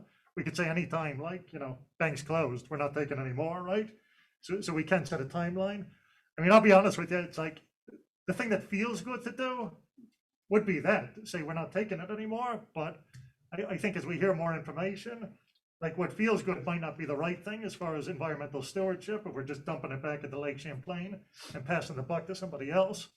So I think it does deserve a bit more conversation around this to see what actually is the best decision for our community and actually for the state of Vermont, because I think we've got that on our shoulders now as well here. It's not just a community discussion, it's a discussion of the entire state. So we can't take that lightly, but for now, really hats off to Lauren for drafting all this, and really appreciate the guys coming in today to go over this. Definitely learned a lot. Donna, go ahead. Yes, thanks. Thanks for being here. And Lauren, maybe perhaps in the discussion of the wording, you can also talk to, you know, Nick and Peter and our own solid waste and staff and see what they think on timeline. I mean, is it 18 months? Is it 2 years? And come back and tell us what you found out. That would be very helpful.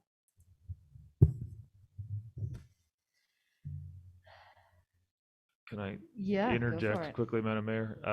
I would say from a process standpoint, it's if you are going to ask our perspective on a separate agreement that you have with Casella, I think that we could contribute to that conversation in some way. I would need to think about that some more. But in terms of developing principles of which you would want to comment on our permit, I think we need to stay arm's length from that, and I hope that's okay. And we're not intending to be, but I think Connor had it right when he said there are sort of 2 steps to this process. We want to know what issues you see specifically with the permit before the 24th that you would like us to address. That is the, as I like to say, the alligator closest to the canoe. And you can continue the conversation about your timeframes and other things that we can engage with you. Yeah, I agree. Separating those conversations, I think, does make sense. And so at least for next time, having a draft for for, that we could all vote on to submit as a part of public comment, I think would be useful. I still have unanswered questions about our facility, you know, like, I guess even more in depth than like, oh, we take, you know, we made, you know, $400,000 on leachate last year. If we stop taking it, what does that do to our debt service? You know, there's some other things that I think are, I just want to have answers to before we either pull the plug or don't. And we'll have other opportunities to talk about that. So I don't feel done with that second part of the conversation about what our plan is or what we're going to do. But I think we will have some other opportunities coming up even to talk more about it. And I look forward to that. Yes. I just had two quick questions while we have our ANR experts with us. Just one on timeline. What's the like earliest, if everything went exactly right, that the pilot pretreatment could be up and running in your like best guess? Earliest, well, so the permit requires it to be up and running a year after the issuance of the permit. Obviously, the longer it takes us to respond to comment and finalize that permit, the longer out that timeline gets. So it's impossible for me to answer that question because we're not done with the public comment period yet. So once we see issuance of the permit, though, we'd anticipate a year after that. And then is there one other, is just thinking of our own facility, and even you referenced earlier that even if we stop taking the leachate, there's other PFAS sources. Obviously, the leachate is a concentrated source. Do you know right now, I know there's been a lot of money for like PFAS contamination pieces and some of the federal infrastructure and stuff. Like, are there potential opportunities of better filtration for our own water resource recovery facility that might be coming up that we might want to be looking into? So we're just getting a sense of what's in the recently passed and signed into law, bipartisan infrastructure framework, whatever its current manifestation is, has something like $8 million a year for the next 5 years, I think, for Vermont for emerging contaminant related drinking water and wastewater infrastructure. I'm not exactly sure how that will roll out. Typically that runs through our normal state revolving fund loan programs, and we can, I think it's 100% cost share. I don't know if you've looked into this yet, Nick. I mean, it's as of last Friday, so my knowledge isn't quite there yet, but I can share what we know at this point. But there are going to be resources specifically from the federal government, specifically for PFAS-like contamination options. $40 million sounds like a lot of money over 5 years. I think it's going to wind up being a drop in the bucket towards the overall need, which is, again, why the litigation exists. Just put in a pitch for your friendly local off-taker of all the leachate in the state right now. There is one funding program that currently exists. It's the American Rescue Plan Act, the ARPA program, that there's a pretreatment initiative as part of that program. And the state is, we're looking to fund pretreatment projects, which include municipal projects, which would be like planning projects, and those would include like the identification and of sources of pollutants coming into their wastewater treatment facility. We're also looking to fund pretreatment projects at private businesses, which a pretreatment project for the reduction of PFAS would be eligible under that. So that's a funding program that we've just announced through our through the recent American Rescue Plan Act initiative. And we're still in the process of developing like the prioritization criteria and the ultimate the final rules for that program. But currently we have an RFI, a request for information, out, and we're seeking input from municipalities and private businesses on what are your pretreatment issues, what are your pretreatment needs, and our goal is to tailor a funding program to meet those needs. So that is an opportunity, and I encourage you to submit a response on the RFI that's currently live, and I'm happy to share the link for that. That closes next Friday. So that's an interesting opportunity. Right now, there's $2 million available through that fund, with the hope to extend it to 10 million.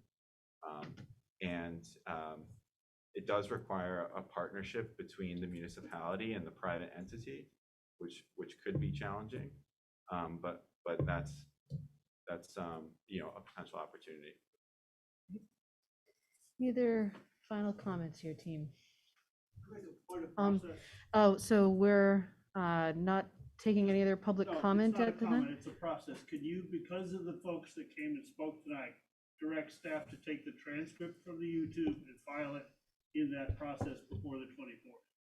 That's out of respect for all the folks that made the effort to articulate their concerns on this permit. I'm gonna let folks make that, make those comments on their own.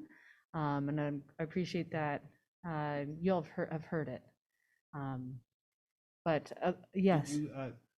To that point, Commissioner Walk did say he was going to tell us how people could post comments. Yeah. We'll post it ourselves, but if you may want to mention it publicly tonight. Yeah, sure. So you can post public comments a few different ways. We're accepting comments via email. Read the email address off for folks. We're also accepting comments on our environmental notice bulletin, which is the department's platform for public noticing permits and applications and accepting public comments. We're also taking comments by mail. So the email is anr.wsmd/wastewater@vermont.gov.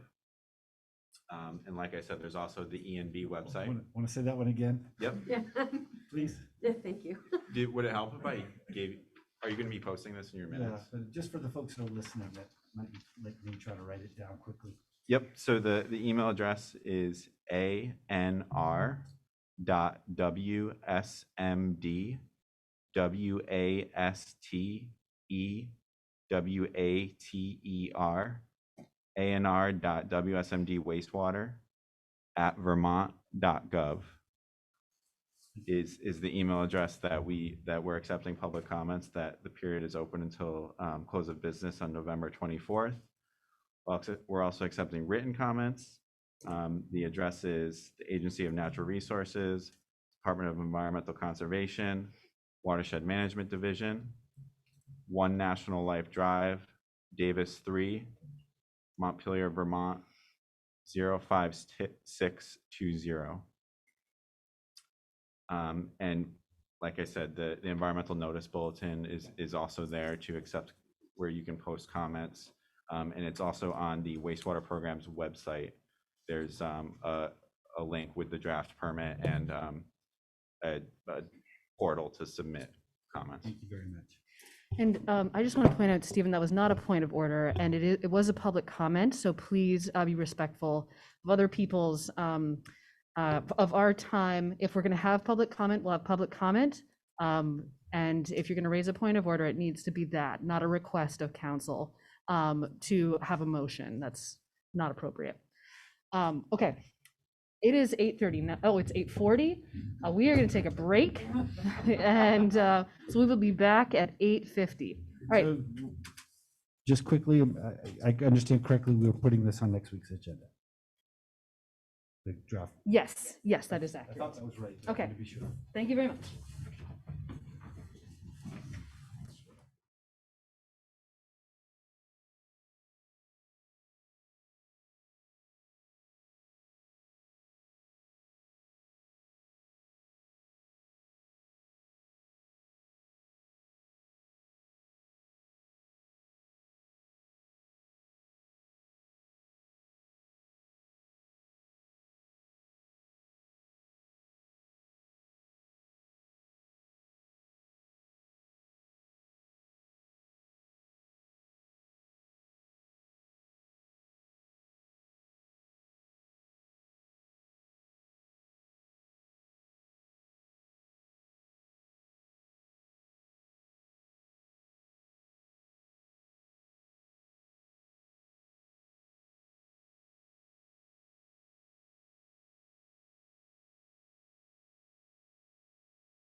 Coming back from our break. All right, and we are moving into the winter parking. I guess it's really sort of an update. So Bill, did you have anything you wanted to say before I turn it over to No, DPW just folks? briefly, while the DPW folks are getting set up, just a reminder to people that last year we enacted a new winter parking system during the winter months, the alternate side parking that will be in effect again this year. I think DPW's goal today is to review that policy as a reminder and maybe go through a couple of minor changes and take some questions, but really this is as much informational as anything else. So I'll turn it right over to them. Go ahead. Yeah, thank you. My name is Zach Blodgett, for those of you who don't know me. Cameron, can you allow me to share the screen by any chance?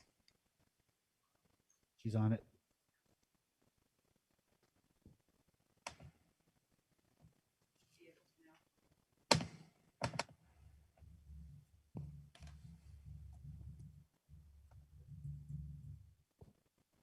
All right, can you guys see my screen? Yes. All right, thank you. So as Bill just mentioned, we're here to talk about winter operations, specifically the alternate side parking program that we will be starting, which is effective Monday of next week, November 15th. Just to review from last year, we had a list of pros and cons in our first year of the trial. Mainly the cons were we had to have an employee exclusively deal with ticketing. This was a heavier lift for our police department with the changes because there were more streets that they were enforcing on a nightly basis. We had twice the amount of tickets that were issued last year in comparison to some other years. There was a couple streets that had a high level of non-compliance, and then we noticed that it wasn't a perfect fit for every street. Some of the pros that we experienced last year was that we had the autonomy to perform work as needed. There were virtually no emergency access issues. We had very few cars towed at the end of the year, which was different than the previous years when we had a winter ban that was in effect. We had way less complaints from years past. We felt like we provided a better level of service to the citizens and residents of Montpelier. We had the costs for DPW to perform winter ops were better managed, and we had very little manual posting to do. So in preparation for this year, we sent out flyers with the water bills to remind people of the changes. We've posted the word on Front Porch Forum and Facebook and other media sources. We spent time working with the bridge to do an article to also help get the word out via the newspaper. There was an issue specifically related around Elm Street between by the doctor's office at Elm and Spring Street intersection. So we just made a change there slightly to allow no overnight parking 1 a.m. to 7 a.m., which will allow us to clear that section, but will then allow daytime parking. We have you guys just approved tonight on the consent agenda, the parking lot plowing contract. And then the other thing that we just recently did is we sat down with Crosstown Towing, and we kind of developed a plan forward for how to deal with the towing. There was some concern because we only towed 3 total cars last year about them continuing to provide that service for the city of Montpelier. They were not necessarily interested in that little amount of towing. But we worked it out, and we have a plan forward for this year. Some other issues that have come up is mainly we still are working to fill a couple vacant positions.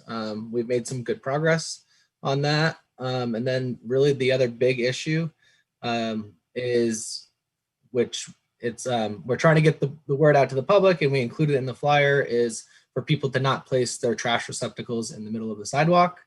That makes it very hard for our sidewalk plow operators because they have to get out, move the trash can, and then move it back after they get by. So this year in the flyer, we try to develop just a simple placement, preferred placement location so that people understood where we would like them to place their trash can that was out of the way for us to do our snow removal. So with that, we're about to enter into the alternate side parking program on Monday, and I will open it up for any discussions that you all may have.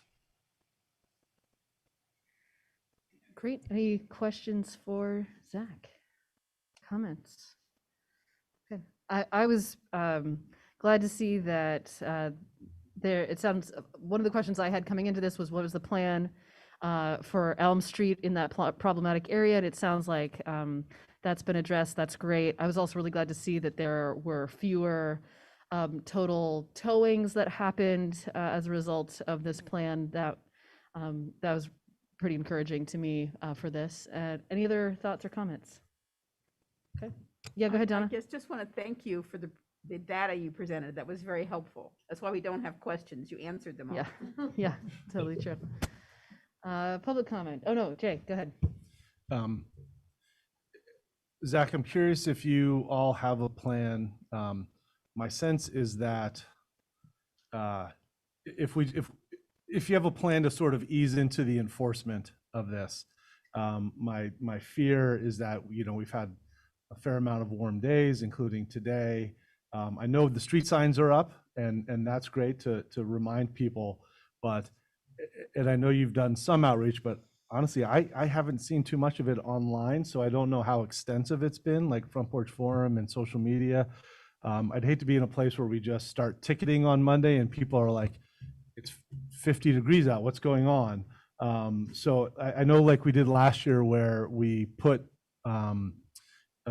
sort of faux tickets on cars. They look like tickets, but they're just like, hey, this is a warning, keep in mind that this is coming. And I don't know that there's any snow in the forecast, but I do feel like if we're too heavy-handed early on, this still is just the second year of this program. So I think that we need to really be sort of cognizant of that and gentle how we enforce it in the next few weeks. Thanks. So that's part of the reason for this meeting, and we are going to be doing as much outreach as we can, and snow is predicted for Monday. So that's good planning on DPW's part to get awareness of. Okay, any public comment on this? Okay, and anybody online wish to comment on this? Okay, all right. Well, thank you so much, Zach, and yeah, thanks for your presentation, full of good information. All right, thank you. Have a good one. Yep. Okay. All right, so we are ready to move on to follow-up to the police review committee's recommendations. And so we have a set, actually, I just want to put a little frame around this if I can. So tonight we're going to be talking about a set of the recommendations, not the whole set, but particularly around the ones where there is some agreement, not just some agreement, there's agreement between the department and the police review committee with their recommendations. So actually, maybe I can list out those things. So prioritizing the purchase and implementation of body-worn cameras, establishing a community engagement protocol after use of force incidents, the demilitarization of equipment purchases, training for engagement with youth, crowd control, and scenario-based training as they are available, and supporting street outreach expansion through many means, including homelessness task force funding, resources. And I just want to be clear that there were other recommendations that came out of that report, and just want to make sure everyone's clear that we're probably not really going to be talking about those other things this evening. We may talk about when we want to schedule talking about those things, but that is probably it for now. So hoping that we can just stay on topic, because those other things have a lot of gravity, and there could be a lot of conversation about those other things, and we want to give them their due conversation. But this is about just this limited set. And things. just to set expectations in advance for the public and for the council, I think from our perspective for staff and maybe the committee is we're not looking for you to finally approve anything tonight, but we are looking to get a signal from the council whether you also agree with these recommendations. And that doesn't mean that we're going to go out and buy these things. We still have to do a budget. So, but it does tell us, gee, we should consider these as budget time and bring them to your attention and figure out the impact as opposed to, heck no, we don't want this, so we don't have to do any more work on it. So you're not making final decisions, but if there's something you really object to, this is kind of your chance to let us know. Otherwise, we'll just keep proceeding, trying to implement things. And obviously, we'll have more in-depth conversations. That was a lot of preface, but thank you. And I'll turn it over to you all. Okay. Good evening, Madam Mayor, members of the City Council, Clerk Odom, City Manager Frazier, and Assistant City Manager Niedermeyer. Members of the public, my name is Brian Pete. I'm the Chief of Police for the Montpelier Police Department and extraordinarily proud to be here and very thankful. What I wanted to do is to provide the council with information related to the our position or how we were looking at with the Police Review Committee. So rather than fighting with the system to look for the PowerPoint presentation, I'll just go from slide to slide.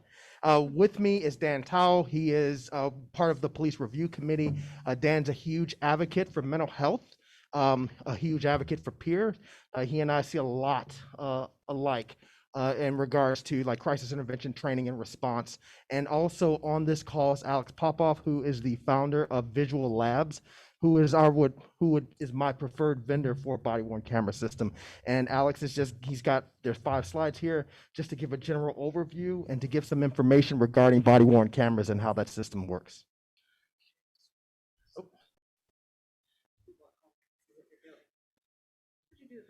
You know me, I broke it somehow. I'm a cop, I'm not. Touch it, you share the screen. He's pointing it at you, don't worry. And you look great. I did break it, huh? Let's see if this works. Oh, well, I can use the arrow button. All right, so these are the topics that I'd like to touch on. Again, a brief review of what the mayor had provided, just in a visual form of what those recommendations were, to identify the consensus recommendations that we've had with little or no substantial cost impact, and then to identify some of those recommendations that would have a substantial cost impact to the budgeting process, just so the council's aware of what these may or may not look like, and then to provide an overview of what the remaining items are that would be discussed. So before I get into it, I do want to say that our goal, and we will be, and I believe we are, the best public safety, is to provide the best public safeties for our community, services for our community. We also plan to be the best police agency in the state and nationally recognized leader in law enforcement. And that's what drives us, is providing the best amount of service to those we're sworn to protect and to help. And that help and service comes in all kinds of forms. And which leads me into the next part, is very grateful for the opportunity with the PRC. So we want to publicly thank the PRC. That was a lot of work. And in a time of a lot of strife, a lot of anger and emotion, we had people who came out from our community and donated their time away from home, work, from their families. And we recognize that. I'm not kissing up, because it was not a pleasant experience. Because when you have to look at yourself, you have to take an honest assessment of yourself. And that's never easy. But we had people who came out and who were, and the intent of the PRC was critical, but it was also looking at a way that how they can help the department be better and how we can provide the best possible service to our community. So again, I really want to thank the PRC. So one of the slides that came out that they had presented last time, they talked about some of the things that we agreed with and some things that we don't have necessarily consensus with. So I've highlighted these here in red of what I'm going to touch on today in summarizations. Did I just break the buttons too, Cameron? I don't smash that hard because I'm not that strong anymore. I'm too old. Now the cursor's working.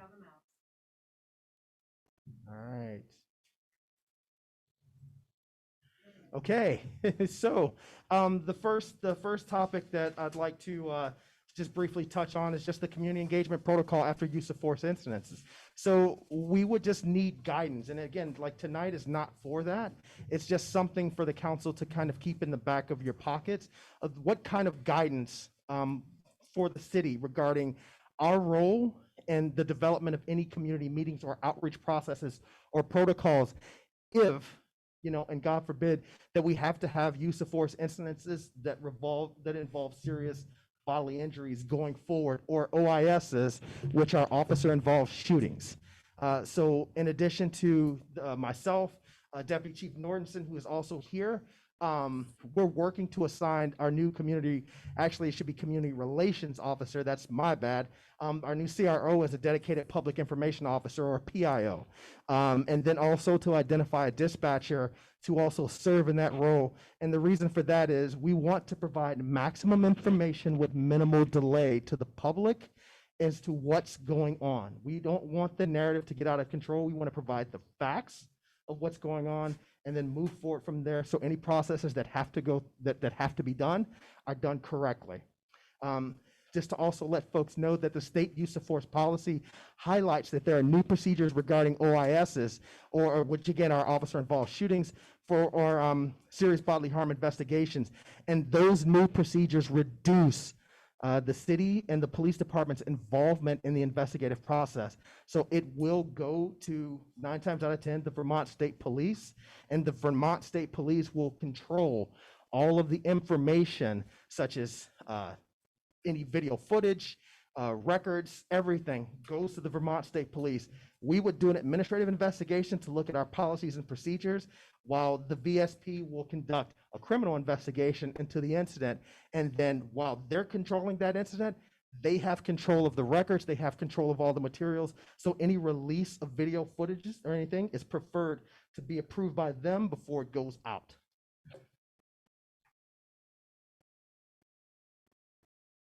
Mouse still works. So demilitarization, or what's commonly referred to or known as the 1033 program. The Montpelier Police Department has not been involved in the 1033 program for quite some time.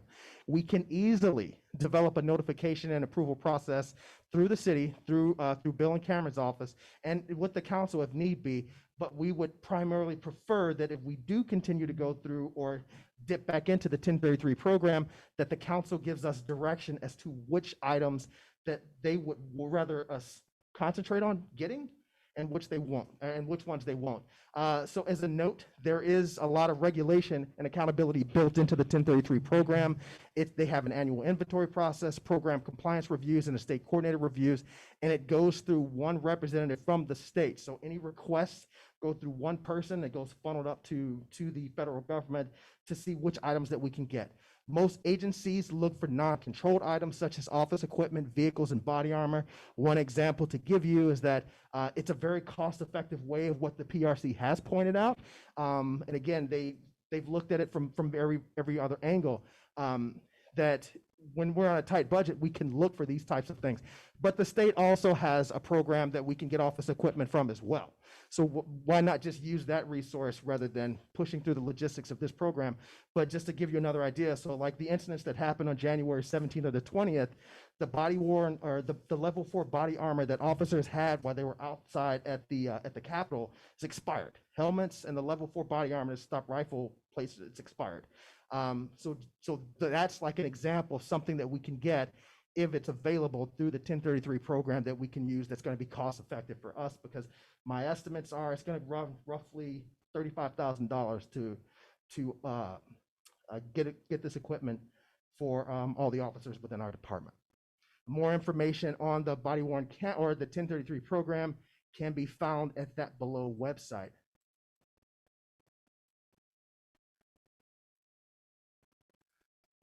So street outreach and training. It's when we're looking at outreach and when we're dealing with folks who have signs of consumption, police officers are trained to look for signs of impairment. An example of that would be DUI stops. So officers do have this training, they do have this recognition, but we're not medical experts. So as we're looking for training or any training that will help us to determine intoxication, we can easily work with EMS, Washington County, the hospital, and just so anything that we're not already trained in or we're not aware of, we can easily develop a program to do that in-house at no cost to the city or at no effect to our training budget. As of note, to put folks at ease, this is something that we've always done, was to call for EMS, to call for Bob Gallen's folks to come help us if we see somebody who is going through, who is symptomatic of life-threatening symptoms. They're unable to again, like walk, there's signs of alcohol poisoning. I think that anyone who may have had the opportunity to go to college probably has a very good training background on some of the things to see with intoxication, and that's unfortunate. So MPD, I am not aware of any specific training that talks about de-escalation or things to use with somebody who may have consumed an intoxicant. I think that all points of de-escalation revolve around the same thing: time and effective communication that's not like of a judgmental type of a process. Everything has to come from a spirit of how can I help, not more or less that this is an annoyance to me. And that's something that our department has to make sure that we're always on guard for.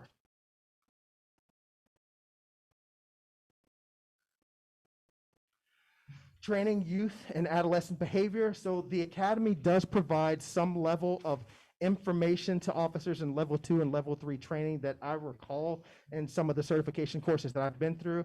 It's a touch and go training. It's not anything that's necessarily in depth, but I will say that the Montpelier Police Department is working with statewide stakeholders to implement a crisis intervention training program or team program here in Washington County. And this includes Laurie Emerson with NAMI, Dan, psychiatric survivors, who else? Just a whole host of people who are very good at this, and the whole thing is geared towards a community response, not decisions based in a law enforcement response.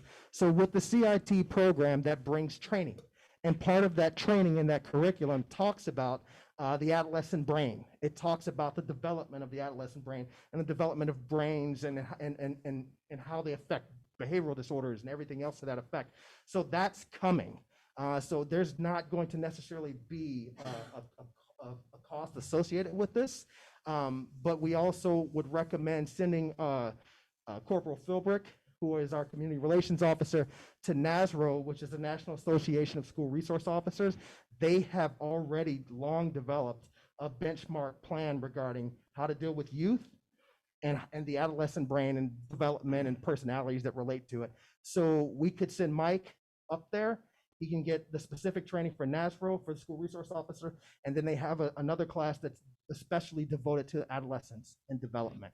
And Mike can take those classes, roughly $3,000. He can come back, develop a curriculum for us to use in-house, and that would be something that we would constantly train ourselves on so that we're not looking at this. These are costs that I'm anticipating we can pull out of our own budget. So training and crowd control. We already prescribe to the Madison model. For those who may not be aware, the Madison model is something that, in a nutshell, that places emphasis on police resources to incidents that involve safety and life. That's the primary. Secondary is property. And then third level is any level of, or any type of amount of civil disobedience. So the primary focus is always going to be life and how to protect life, how to preserve life, anyone who may be injured in certain types of situations, and how to make sure that we're not part of an escalation process as we're working to control a situation of civil disobedience that may have gotten out of hand. Of course, this is obvious. We are the state capital. We have a critical infrastructure. So this is something that's extraordinarily important for us to do. Depending, and again, the council is already aware of this. We do have challenges depending on the size of any crowds that we may be dealing with because of the amount of officers that we would normally have on any given shift. If it's a situation or something that we're not aware of, that we're not prepared for, if it's an impromptu thing that we had no knowledge of, it's going to take some time to bring those resources together, and those resources require, again, our work with our partners, federal, state, and the regional law enforcement agencies in Washington County. We have already identified that this is a lack of training that we do need. we would recommend that this is something that we bring in somebody to give us hands-on control, because this is extraordinarily important stuff. It can't be learned virtually. When I made these slides and looking at the resources to bring somebody in, the worst, I guess, the bad estimate, the highest estimate would be roughly 15K. Our current training budget is 14.8. But Deputy Chief Nornson had given me some ideas. We've looked at some other options. We think that we could find experts, subject matter experts in other places that are subscribed to the Madison model, and bring them here for cost that would be less than that, and something that we can already absorb in our current training budget.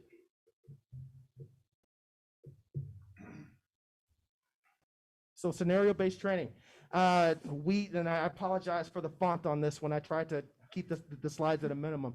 We've already received, when I first got here, there are a lot of resources within our community of folks who are doing a lot of things, and that we can take advantage of that. We have a lot of organizations, a lot of allies that can give us free training. Prevent Child Abuse Vermont, the FBI, the Rainbow Umbrella of Central Vermont, Circle, CVMC. There are a lot of organizations that have come out of the woodwork to say, whatever you guys need, there's some training that we think that you should have, we can provide it to you for free. So we can get those types of specialized training at little to no cost. We do advocate, as the PRC had recommended, scenario-based training to augment the Rule 13. Those are training requirements by the state that officers have to have certain levels or certain topics to be trained in annually to maintain certification. And scenario-based training is the best. Of course, actors and role plays, there's limited opportunities. There are costs associated with it. There's liability concerns. If there's a hands-on scenario and somebody hurts a wrist, there are liability issues there. So we're looking for virtual reality training. And to let the council know, we did apply for and won a grant that we have a virtual VR training machine that should be here by the end of the year. And we're also working on grant funding to try to procure more of these machines so that we can have not just one officer going through these things, but several officers. And when we're looking at things like CIT-based training, you've got two officers, and it's one VR machine, two officers, a peer, two officers, an outreach worker going into a situation in virtual reality and training on that. This also is a cost savings multiplier for us, as well as environmental stewardship, because we can actually do things like shoot virtual reality without wasting the money or without like the lead contamination. So we do have to qualify in live fire within state requirements, but again, this is another force multiplier in keeping with the council's spirit of environmental stewardship. So what I do want to say that, and again, I don't mean to bring up a controversial topic, but training should not be our only focus as we look at these types of things. MPD needs tools if we're going to rightfully look at the preservation, the sanctity of human life. And in my opinion, the police or the PRC's research has shown that the Montpelier Police Department is worthy of the trust that's been bestowed upon officers regarding the current tools of use of force that they have, to include firearms. So we need to look at the possibility of having other use of force options. And I look at this, again, of course, using the minimum amount of force necessary.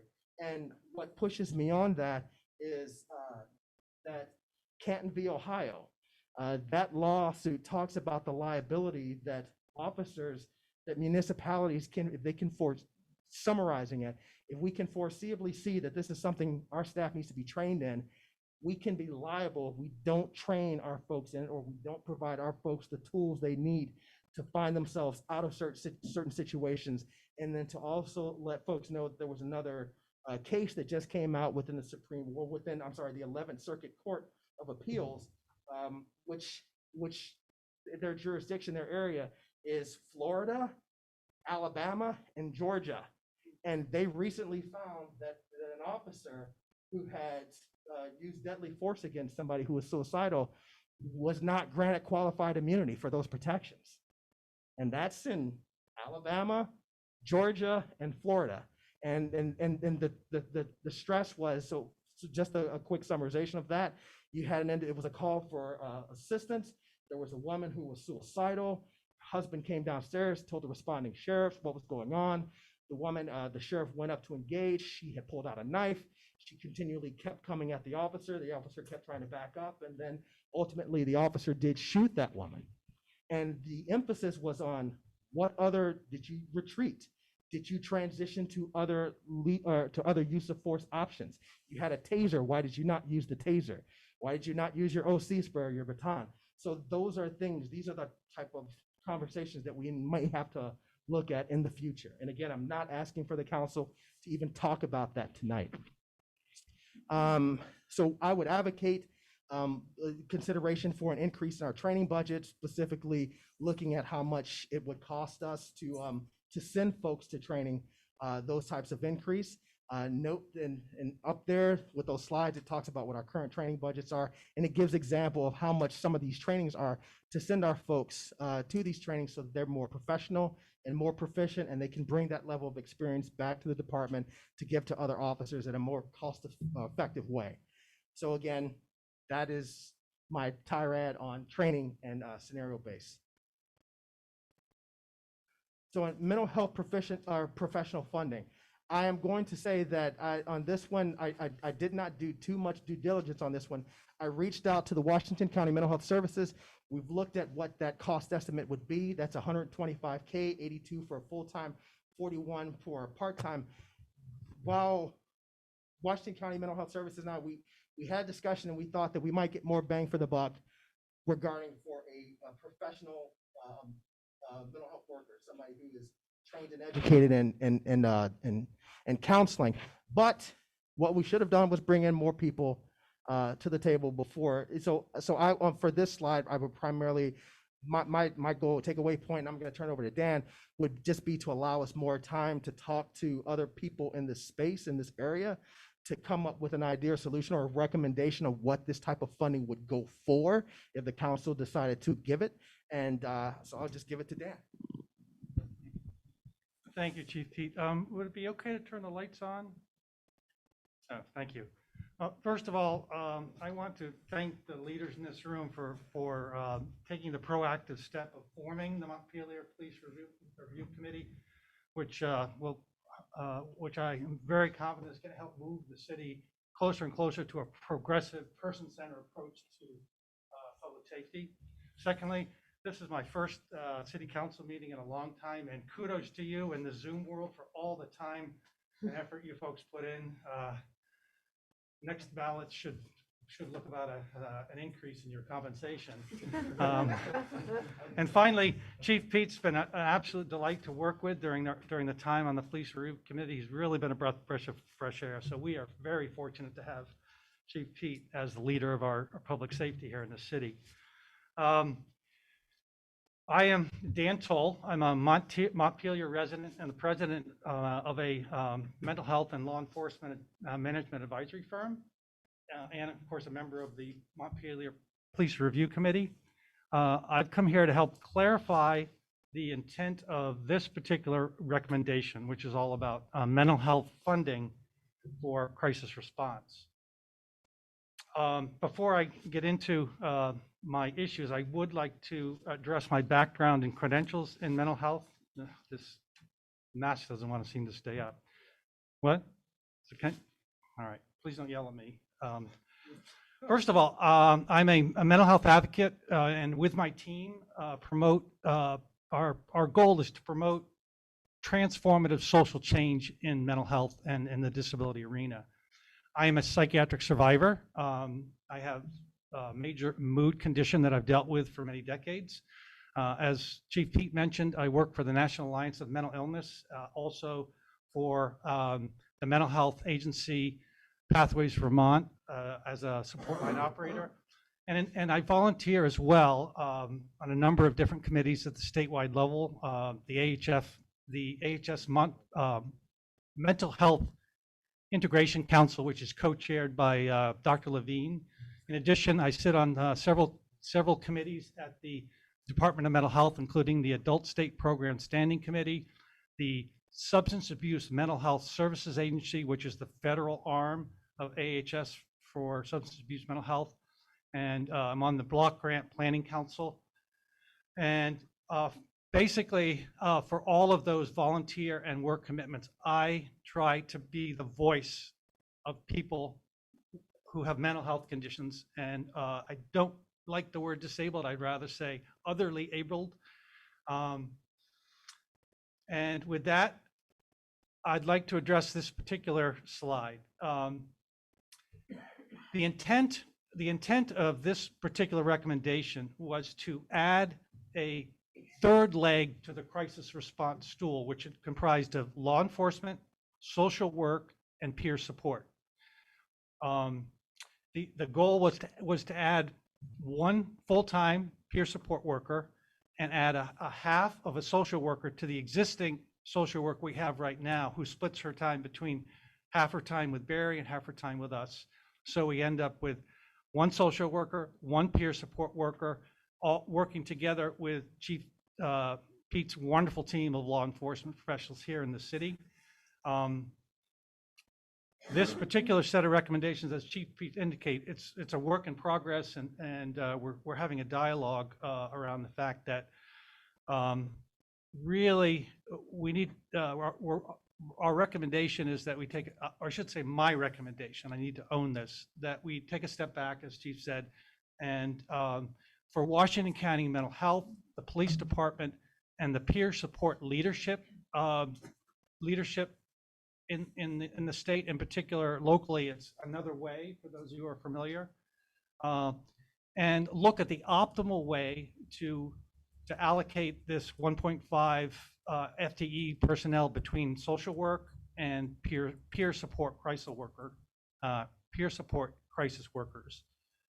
And I would add, just as an aside, as we discussed in the committee, when it comes to the funding issue, there is funding available from both federally, from SAMHSA, as well as from DMH, for peer support crisis workers and other progressive law enforcement social working initiatives. And I would say that is an opportunity that we can try to take advantage of in terms of funding to avoid drawing more down from the city's budget. Thank you.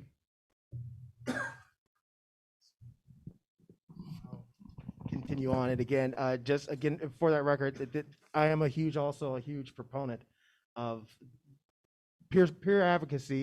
Is a lot of people will refer to it as a secret sauce in a response model. And I think what this does is highlights that there's a desperate need to figure out what these response models might look like and how to find the resources to fund them all. And we're not realistically expecting that the council should look and try to take it upon itself to do that. We're committed to finding other ways and resources to make this happen to the best of our ability and not burden the city with doing it. There's funding and opportunity out there. We're going to find it. So with the street outreach capacity, we believe that any training that we would need regarding street outreach, we can find that in-house. We can reach out with, again, our community partners and get that training in-house so folks would know what they're seeing when they're looking at certain issues and incidences and calls for service. For the record, that the PRC did recommend, I believe, an additional funding of 1.5 persons regarding street outreach. Good Sam previously had one full-time I believe, funding, and since then, that the council did agree, I think, to fund another half. So I think that equates to one full-time or one FTE. So this is what they're looking at: 2 people working 24 hours each, 40 hours for outreach, and additional resources. So at this point, to looking at what the PRC's recommendations are, you've already done one. You would only need to do a 0.5 at this point, and the numbers come up to about 47.5. And again, this is something that we're budget neutral in. This is not a MPD decision. This is on the council, just information for you all's knowledge in making decisions. So human trafficking, regarding the training for human trafficking. Again, we're going to talk about those other ordinances for a later date. This is just talking about the relevance about upcoming budget discussions. So we've long utilized a trauma-informed approach regarding our interactions with our community members, as well as our investigations. And we're going to continue to prioritize that and looking to protect victims and prevent re-victimization, and to look at the cause and those who are actually doing human trafficking and devote our resources there. Human trafficking is taking place in Vermont. It is significant. It is here in Montpelier. I will tell you that while historical data shows that we've had a minimal number of investigations, and I had to do some thinking about that, and knowing now the level of the prevalency of that's going on out there, I honestly think that the reason we're not having more human trafficking investigations is because our department doesn't know what to look for in certain cases. So we've reached out to some folks, and we're looking at trying to find, like, so to give you an example, some of the information that we got was that approximately 61% of sex trafficking cases in Connecticut have at one point in time trafficked here in Vermont. So there is a prevalency there. So we've reached out and we've looked and found somebody who can come in and give us this training with our current training budget. The only thing we have to do is pay for is their lodging and them coming here. And that's only going to roughly be $22,000. And they're also going to come in here and talk to us about the dark web and how some of this stuff is done online. Gone are the days of Craigslist. There are more covert ways of how these things are happening, and there are a multitude of ways of human trafficking. Some people, if you say human trafficking, they're thinking of what happened in Rutland. There are several people who are handcuffed in a locked room, and they're going to move all the way to something. Human trafficking can be something is I would say a daily occurrence of somebody who may unfortunately be using their own kid or family members and trafficking them out for these types of gains. So this is something, again, we would anticipate having a one-time cost within our current training budget, and then bringing these trainings here to Montpelier, and then continue to train ourselves and work ourselves to be better at finding and seeing these types of things. Data transparency. So we strongly agree with this one, data. But there are some limitations to this, and this comes in form of time, and it also, in absence of time, it's going to come in from with technology and with money, so administrative staffing. So because of the potential costs that are involved, there may be like an RFP process and looking at 4 systems and programs that might help us better to put information out there. So like, say, for example, if we could find a system that would say, here's the data as we put it in when we're working on the street in our calls for service, and that the public can go online, they can file reports online, they can look at crime mapping to see what we're called for in what area, get their information there, and even do their own data mining from the system. So if they want to pull stats and see what the arrest records were, how many traffic stops that we've had, they can do that. There are systems out there that can, case management systems, records management systems, and computer-aided dispatch or CAD systems. There are products out there that can do that. So if there's a way that we could potentially fold this into the Televate study that talks about communications, and there is a potential here, but that's a very complicated dialogue with so many moving parts and partners that are involved. So I'm asking for a little bit more time to conduct due diligence before I can bring these types of particular options. I just don't want to come to you and say, oh, you want data? Give me 3 people. That's not fair. That's not realistic. That's stupid. So we want to find out what our due diligence efforts are, what this might look like, and how it would impact any request that we have for project funding. So like at a first glance, just to give you an idea, initial cost could be somewhere like a one-time purchase for these systems of like 40 or 400,000. But the good news is we can pull these payments out at very low interest rates to just say in 4 years, we're just going to pay it off. And then the years after, we only have like $5,000 to pay to maintain this system. So body-worn cameras. I'm going to turn it over here to Alex here pretty soon, but just of course, we also recommend body-worn cameras. We agree with that assessment. I would recommend a company called Visual Labs. Visual Labs is a smartphone-based system There's no proprietary costs involved, so you don't have to go, like if you go to Axon or WatchGuard or other agencies, you have to buy the camera. The camera's only good for X amount of time, then you gotta buy it again.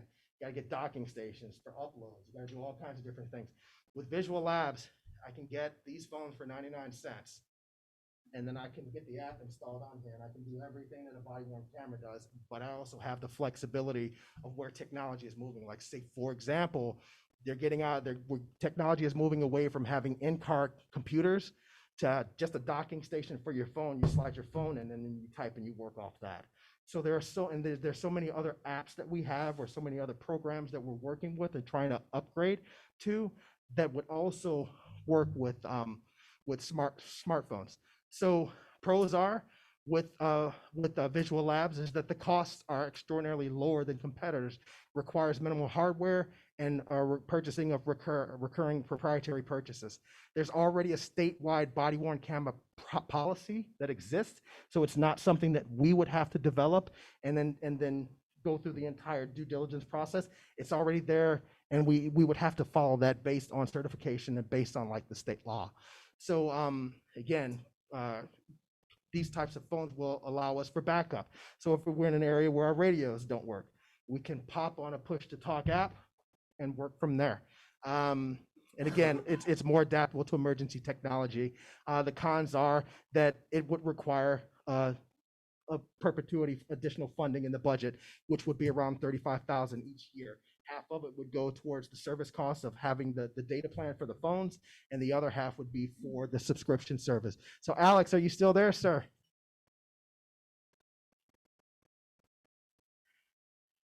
Yeah, he's there, but he's muted. Oh, sorry about that.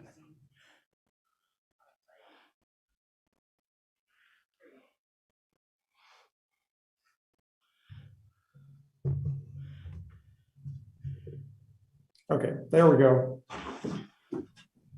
All right, so can you hear me now, as they say? Great, thank you. So again, my name's Alexander, and I work for Visual Labs. And if somebody would help me, I know that City Council Chambers camera had the slides up. I have them on my other monitor here, but then I can sort of follow along, and Chief Pete can move those forward. So yeah, there we go, perfect. And then I will go. So general body-worn camera goals. I'm sorry, it's on the other screen. I'm not trying to disrespect anyone by not looking at you, but I think Chief Pete already mentioned some of these things. One of the keys, and it really clearly helps everyone, not only the law enforcement personnel, but the citizens, transparency and accountability, that the body cameras tell the truth. It's got the video and audio of what happened in a situation. It improves that trust and cooperation between law enforcement and the citizens. It's the evidence, minimizing false complaints, allegations.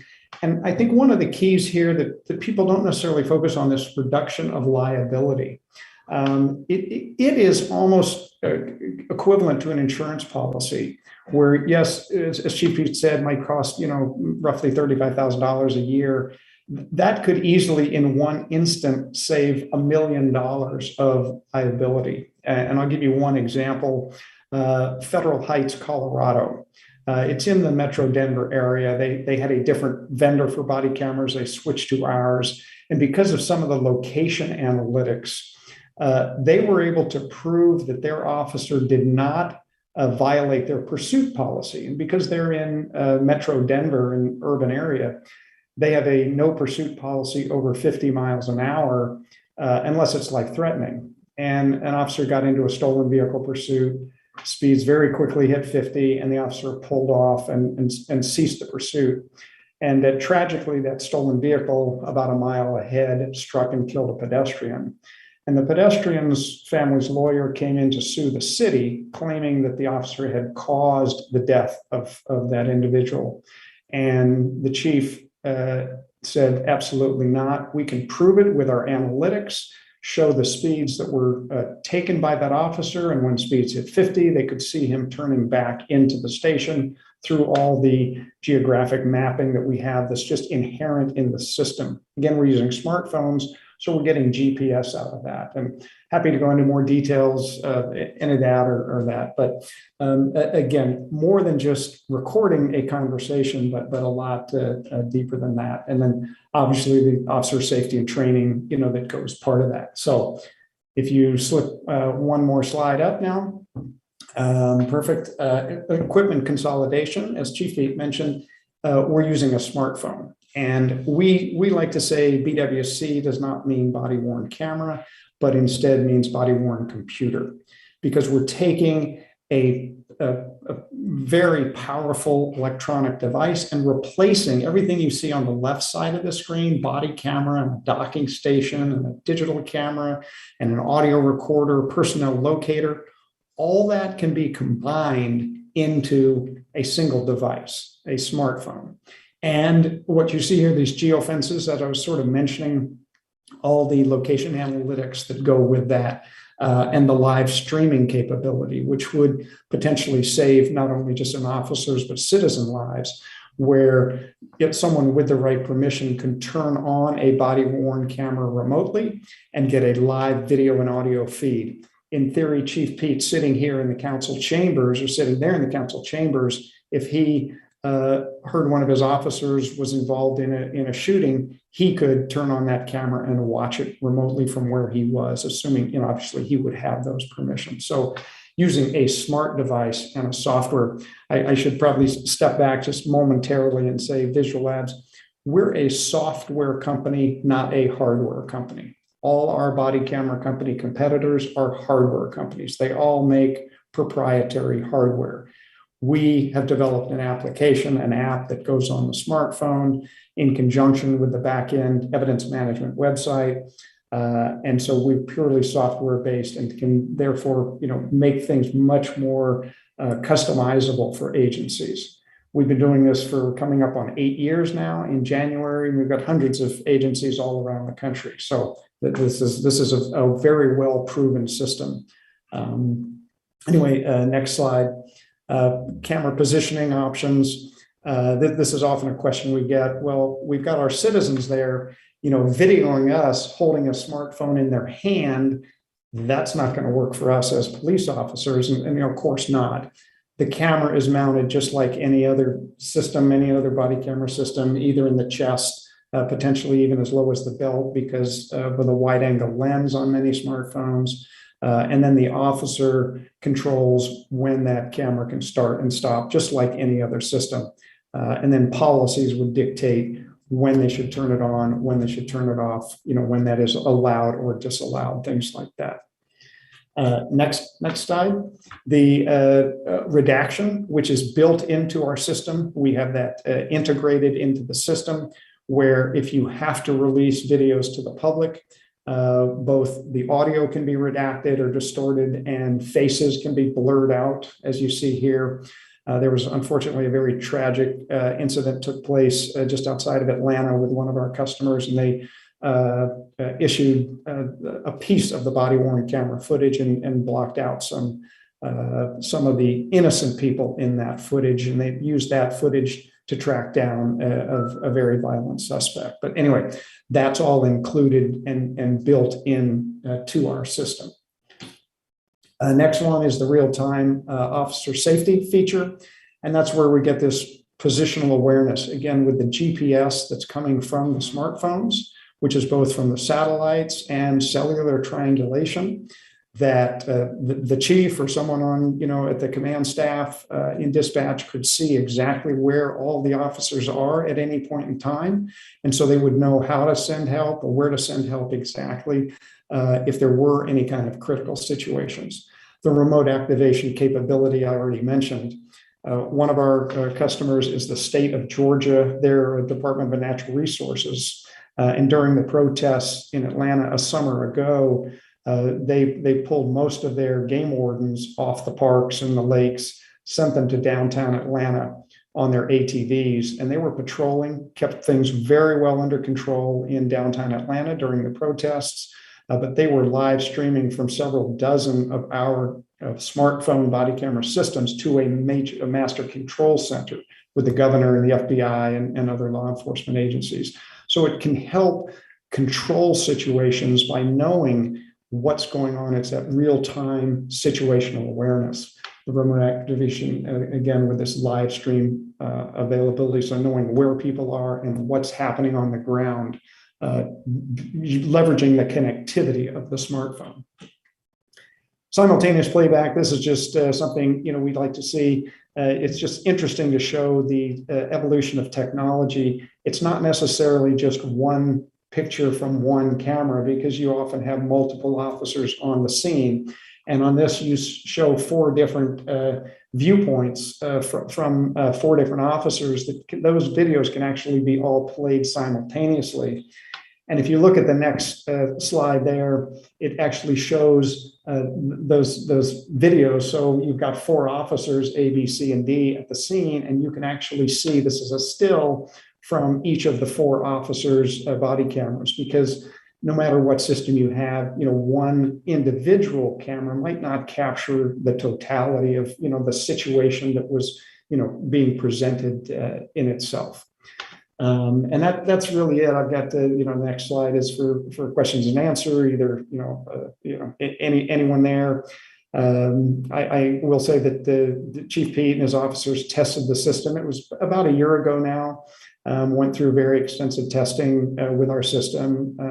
We had just sample phones out there, and they put it through its paces. And we're very happy that he ultimately compared our solution to others and concluded that he was recommending the ultimate purchase of the Visual Labs, the smartphone body camera solution. So that's all I have, but again, happy to answer any questions that anyone has.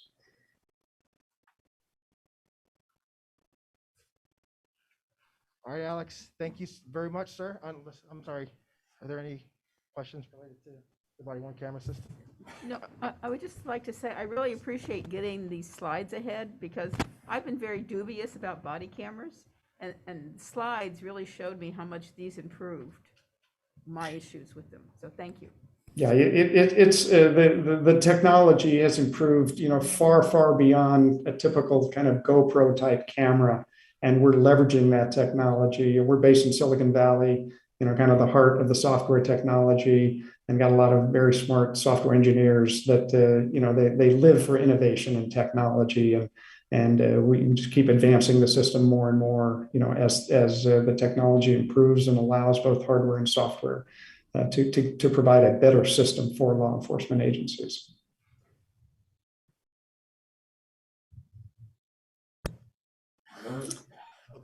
You're my boss. Thanks, Alex. I really appreciate your time. No problem. I will sign off, but if anyone has questions, you can see Visual Labs. It's visuallabsinc.com is the website, and obviously Chief Pete knows how to get a hold of us if there's any other questions, and I'm sure he can answer questions as well. But for now, I'll sign off, and I appreciate your time as well. Thanks, Alex. And then I apologize. I know time, it's late. So we only have 2 slides here.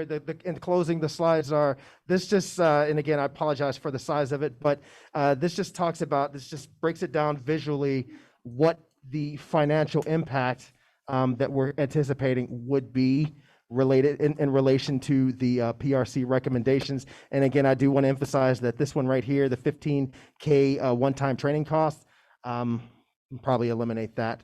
Everything else, I think we can find ways to squeeze that within the budget, but I'm also going to look for grant opportunities to try to fund a lot of these things. Excuse me, Chief? Sir? Do we know if there are any other police departments in Vermont that are using the Visual Labs system? No, sir. For the most part, I believe, and Nord, you may be able to help me out on this one, but it looks like WatchGuard and Axon. Yeah, I have a case that I'm working on, or that I started out working on with the Capitol Police, and they have the Axon system. Yes, they just purchased it.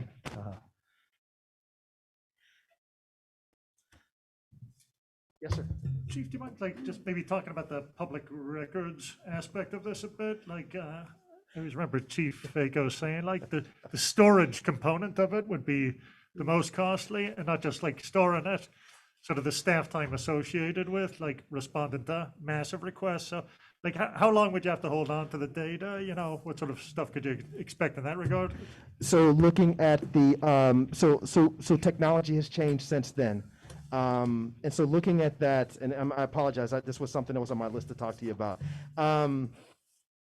That currently would, the 35 would include, it would more than cover, so the statewide policy regarding how long we have to hold certain types of footage for, that would be rolled into that entire 35. I think we'd be very, very good with that rather than having to buy servers or do anything else like that, cloud-based technology, all of the sort.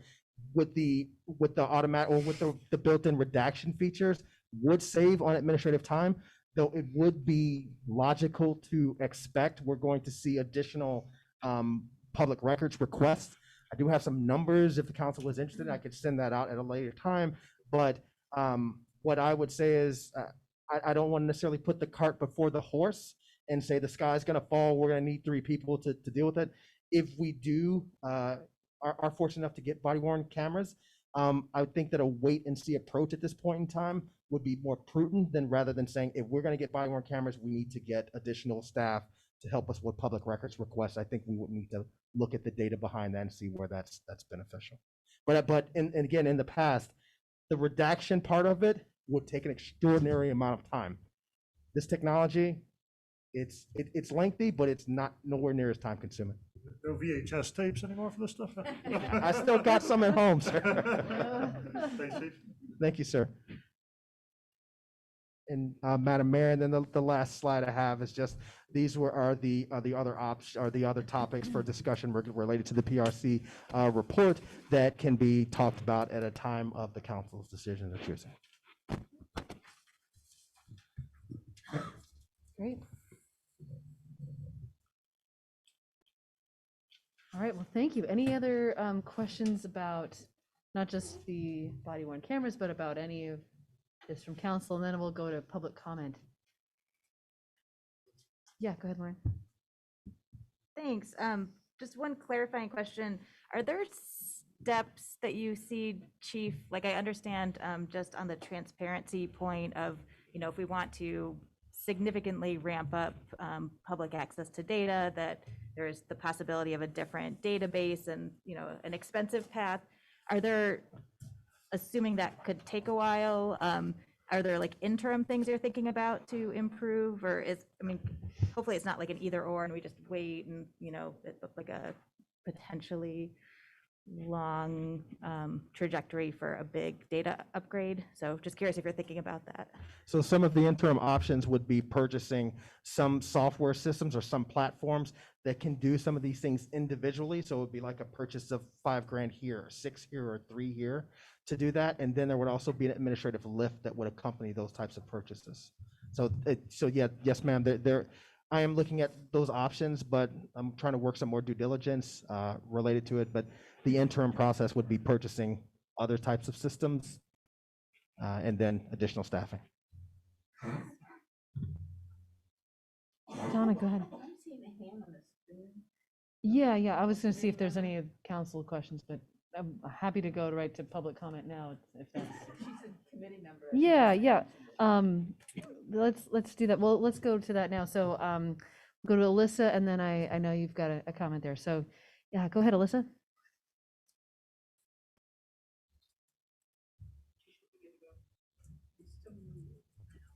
Thanks. There we go. Thank you for unmuting me.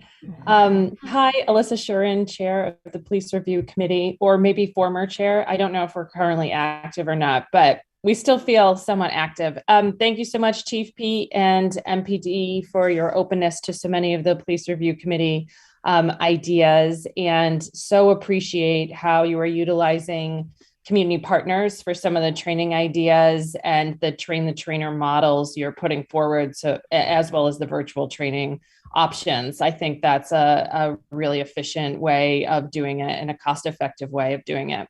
And thank you, Dan, for being in the room today and for clarifying the mental health recommendation. I think that was really a helpful perspective to bring. I mostly have a process question for you, Mayor Watson, and the committee, which is just the council which is how we should engage in this. Specifically, I think the Police Review Committee might be interested in weighing in on some of the questions posed by Chief Pete. Like, for example, questions about the community engagement protocol for after use of force incidents. He put forward a question to the council, like, how should we engage with you on this? I think we might have some suggestions based on our, extensive conversation. That's true also on, the demilitarization 1033 program of literally the process of how this might be accessed and the engagement between MPD and the council. So I'm wondering, is this the right time to do it now, or will you be taking this up again in the future? And I just want to flag that in the future, it would be great if committee members were invited or flagged that something was on the agenda. We found out about 45 minutes. I found out about 45 minutes before the meeting tonight, and so scrambled to invite people. But as you can imagine, we're not really prepared to thoroughly engage at this point, but would love to in the future. Yeah, that's a great question. Thank you for that. So a couple thoughts. One is, I think getting into the details of the answers to those questions is probably not what we're going to be doing tonight. I think we're mostly just taking the temperature of the council to see if, like, generally speaking, should we be moving forward with those conversations in detail? And I'm sort of guessing that, for some of the items that have budget implications, like, we're going to take those up sort of individually. For things about the use of force protocols, like, that will be someone, well, perhaps the chief, perhaps someone else will be coming back to us with a protocol that we would then potentially approve. And so those conversations, I think, are probably not the right fit for council, is my guess, at least not right now anyway.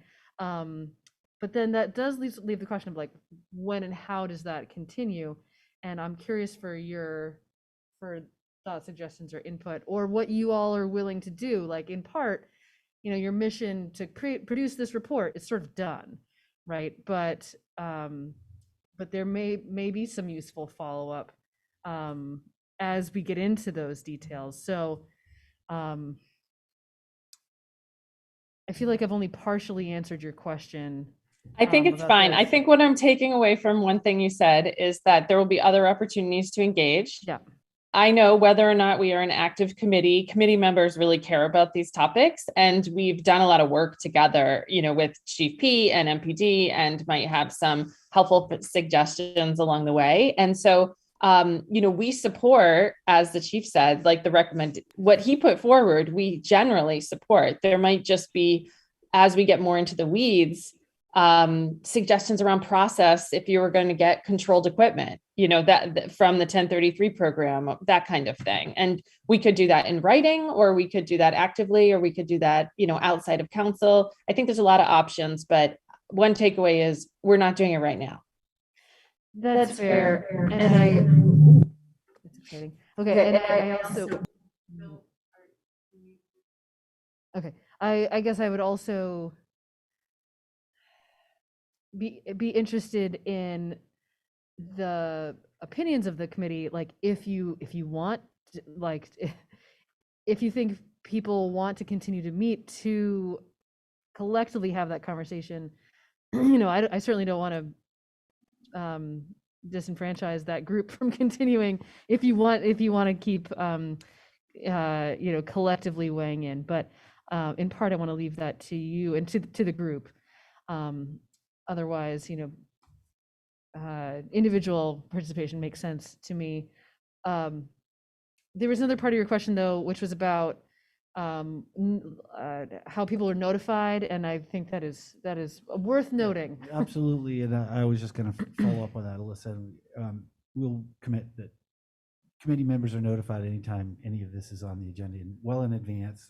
We had actually, I don't know why that didn't happen this time. It should have. So we'll make sure that that's taken care of. And I think in terms of Good question in general. I don't want to answer for the chief, but maybe we should just have a conversation, the three of us or two of us, about, does it make sense to have one more meeting with a debrief or something like that, now that we're having these conversations? But I don't want to commit anybody's time without us sort of thinking it through, so. That sounds great. Why don't I poll the committee members, as we get into the details, to see if folks want to meet, and if not, then maybe we figure out individuals to connect with on certain issues. Like Dan, you're going to want to be engaged on the mental health issue moving forward as an individual or as a committee member. Either way, that's clear. So if we can't meet as a body, I'm sure we can figure out who might be point on which issue. So I'll poll folks and then loop back with Chief Pete and CC you and Cameron on that. Thanks so much. Great, thank you. Yes, and Richard.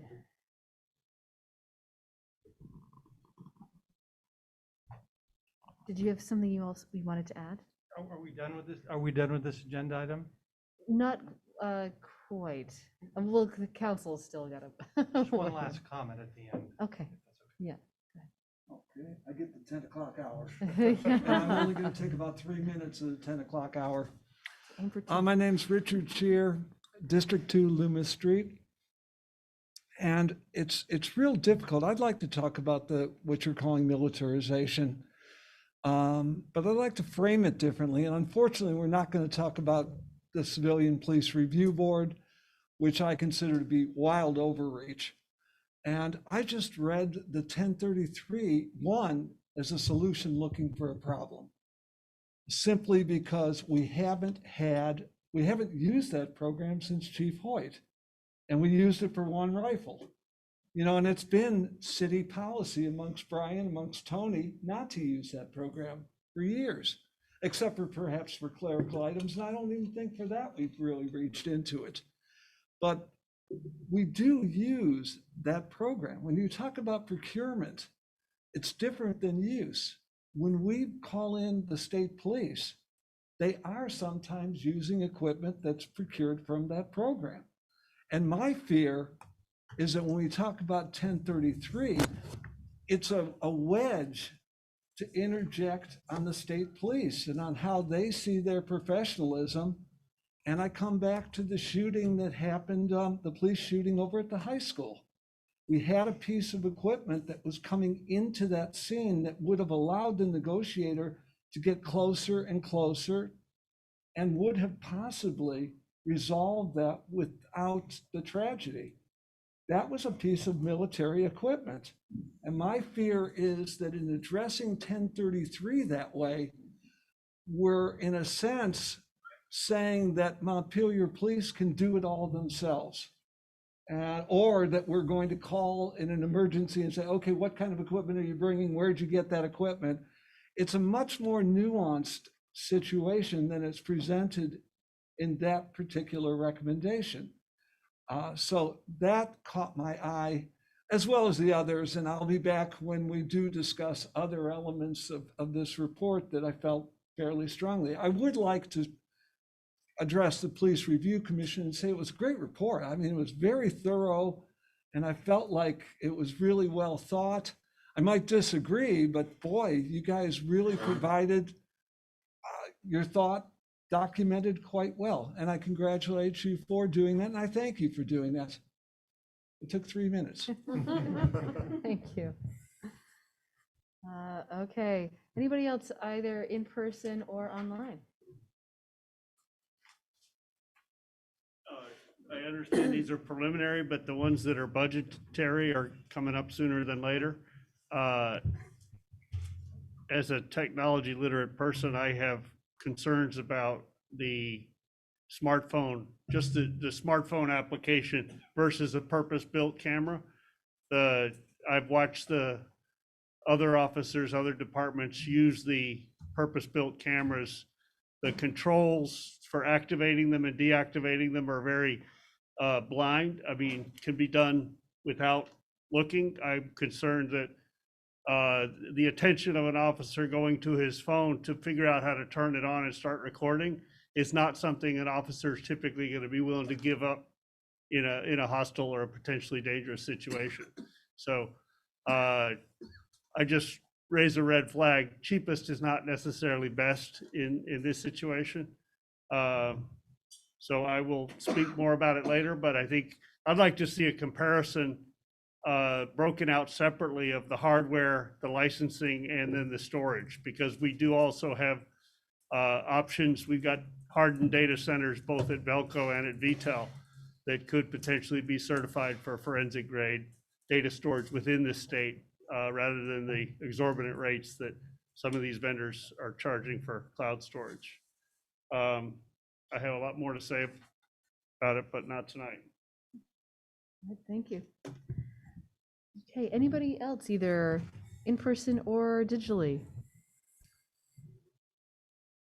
Okay, and Dan, you wanted to add something? Yes, I just wanted to finish by acknowledging individually the members of the committee, Councilperson McCullough, Councilperson Hurl, Jen Dugan, Abby Germain, but in particular, two of the workhorses, Mike Sherman, who I think is on the line now, for all the work he did early on in the process, and then to Justin Dreschler, who was the heaviest lifter. I think I would call him an Olympic lifter for all the work he did at the end to pull the report together. And lastly, and not leastly, the absolute wonderful leadership of Alyssa Sherman. It was a delight to work with her and the whole team, and I'm glad we were able to pull together the report and recommendations that we did.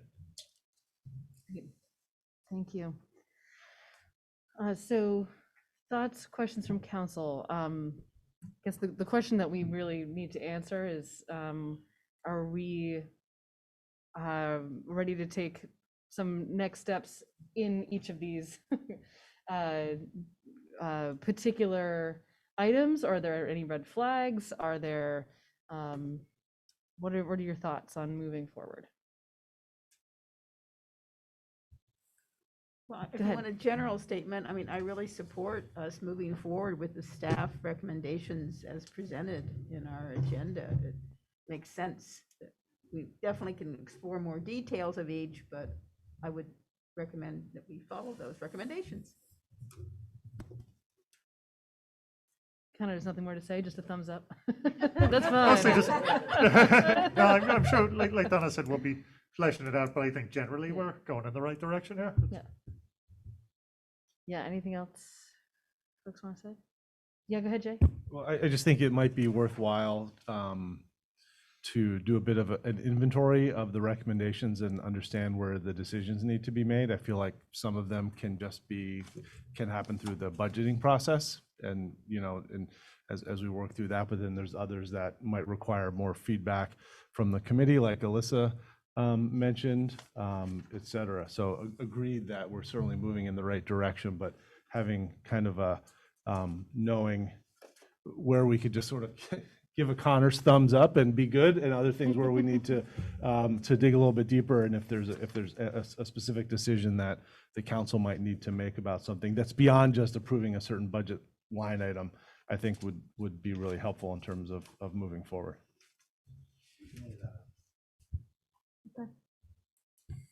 Yeah, that makes sense to me. And I agree. I think, gosh, with the incredible diligence of the Police Review Committee, as well as the work that you and the department have done, Chief, to see how these things can align. I think we are moving in the right direction, and this is very encouraging. I think there's some great steps forward that we can take here and continue to be a leader in the state on all of these issues. So yeah, looking forward to getting into details and making it happen. So yes. I just want to thank the department already on the community engagement piece.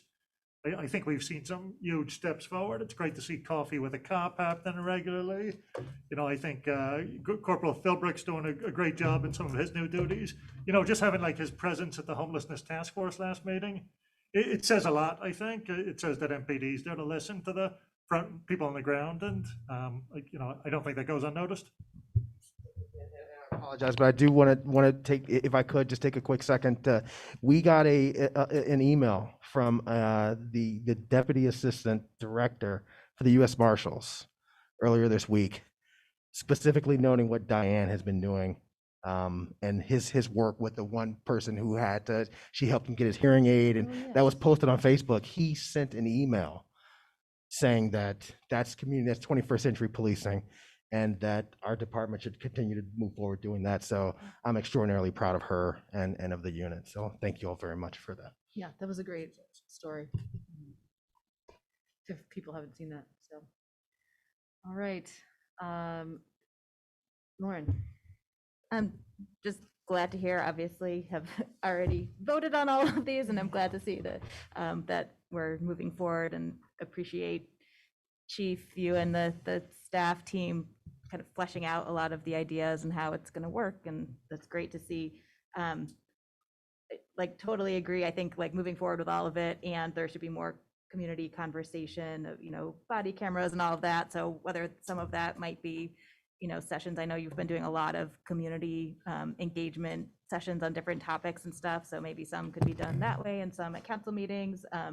So just like thinking through how to, educate and engage and get feedback from folks as we move forward, but glad to see we are moving forward with all these. And then I guess just process wise, so there's the kind of set that is agreed upon, and then some of the other recommendations, just like hoping that there's a plan to just take those up and have those discussions as well. But I think this process of starting with the ones that everyone agrees on and making sure that the budget reflects those pieces makes a lot of sense. Just making sure we're not leaving behind the other pieces altogether.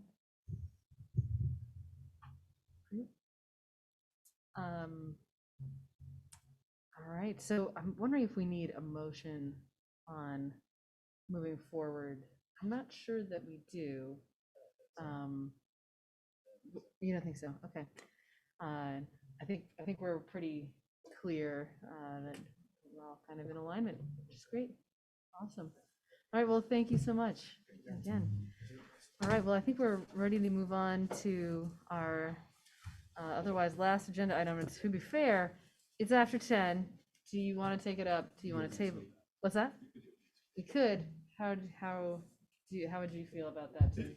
It actually might be good if Lauren and I are the remaining members after Dan has left. It might be good to talk about appointing a third member if there's interest.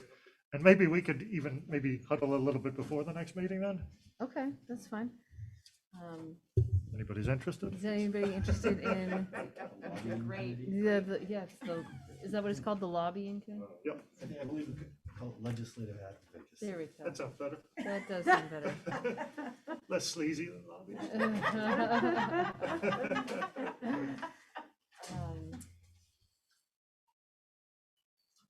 Going once, going I'm a maybe. Okay. Okay. All Jake's right. a power player at the state. So you all So I need may. to get invited to the meetings, and you may not show up. Exactly. There we go. There we go. So Jack's the third member. So we'll take that up next time then? Okay, great. All right, on to council reports. Donna. Well, I do want to go back a little bit to the police review. I appreciate sure. the memo, I guess. It's actually pretty long we got from staff. That was a lot of time. And to me, that sort of laid out what I could perceive what we needed to do next. So I really appreciate that. It was very helpful. And I appreciate that you all listened and had Doug Hoyt here and Paco when I was gone to talk about Public Safety Authority. Great. You haven't demolished us when I was missing. That's good. And it's great to be back to Vermont. There's a lot of strange behavior about masks elsewhere in the world. It's very strange to be in a place that won't wear masks. It's really very appreciative that we have a politeness of trying to protect ourselves and one another as well as ourselves. So anyway, thank you all for being here. Just encourage folks. I got my booster shot a couple days ago. I'm still feeling like death as a result of it. But if you go up to the mall there, it's so easy. It's quicker than getting like a cheeseburger, and they're really efficient. They're like each one of them doing like 40 jabs a day. So really, like, if you want to get it, it's so quick and easy, just pop up to the mall there. So just PSA on that, otherwise good. Yeah, that's good. Well, I got mine 2 days ago and I feel fine. So don't let Connor scare you off. It's, I'm an anti-vax. no, I'm not saying. Got it. I'm feeling my arm. I'm totally fine. That's it for me. All right, Jennifer. I'm solid. Okay, all right. I'll stick with the vaccine theme and say thumbs up and congratulations to the school district for getting hundreds of kids vaccinated this week. It's I heard tonight that it wasn't a fun experience for everybody, but what I heard was that it was kind of a party atmosphere in the schools. The kids were getting their shots, and I think it's great. I think kids are really recognizing that things they're doing, like getting their weekly COVID tests and getting their vaccinations, are doing their part to work for the health and safety of the community.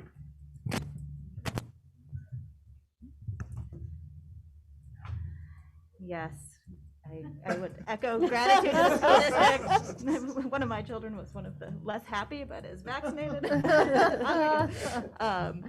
But the only thing I wanted to just note tonight, so I feel like ever since COVID struck, I've been like, the federal government's going to come through with money, and just noting the passage of the infrastructure bill and hopefully the Build Back Better reconciliation package in a couple weeks.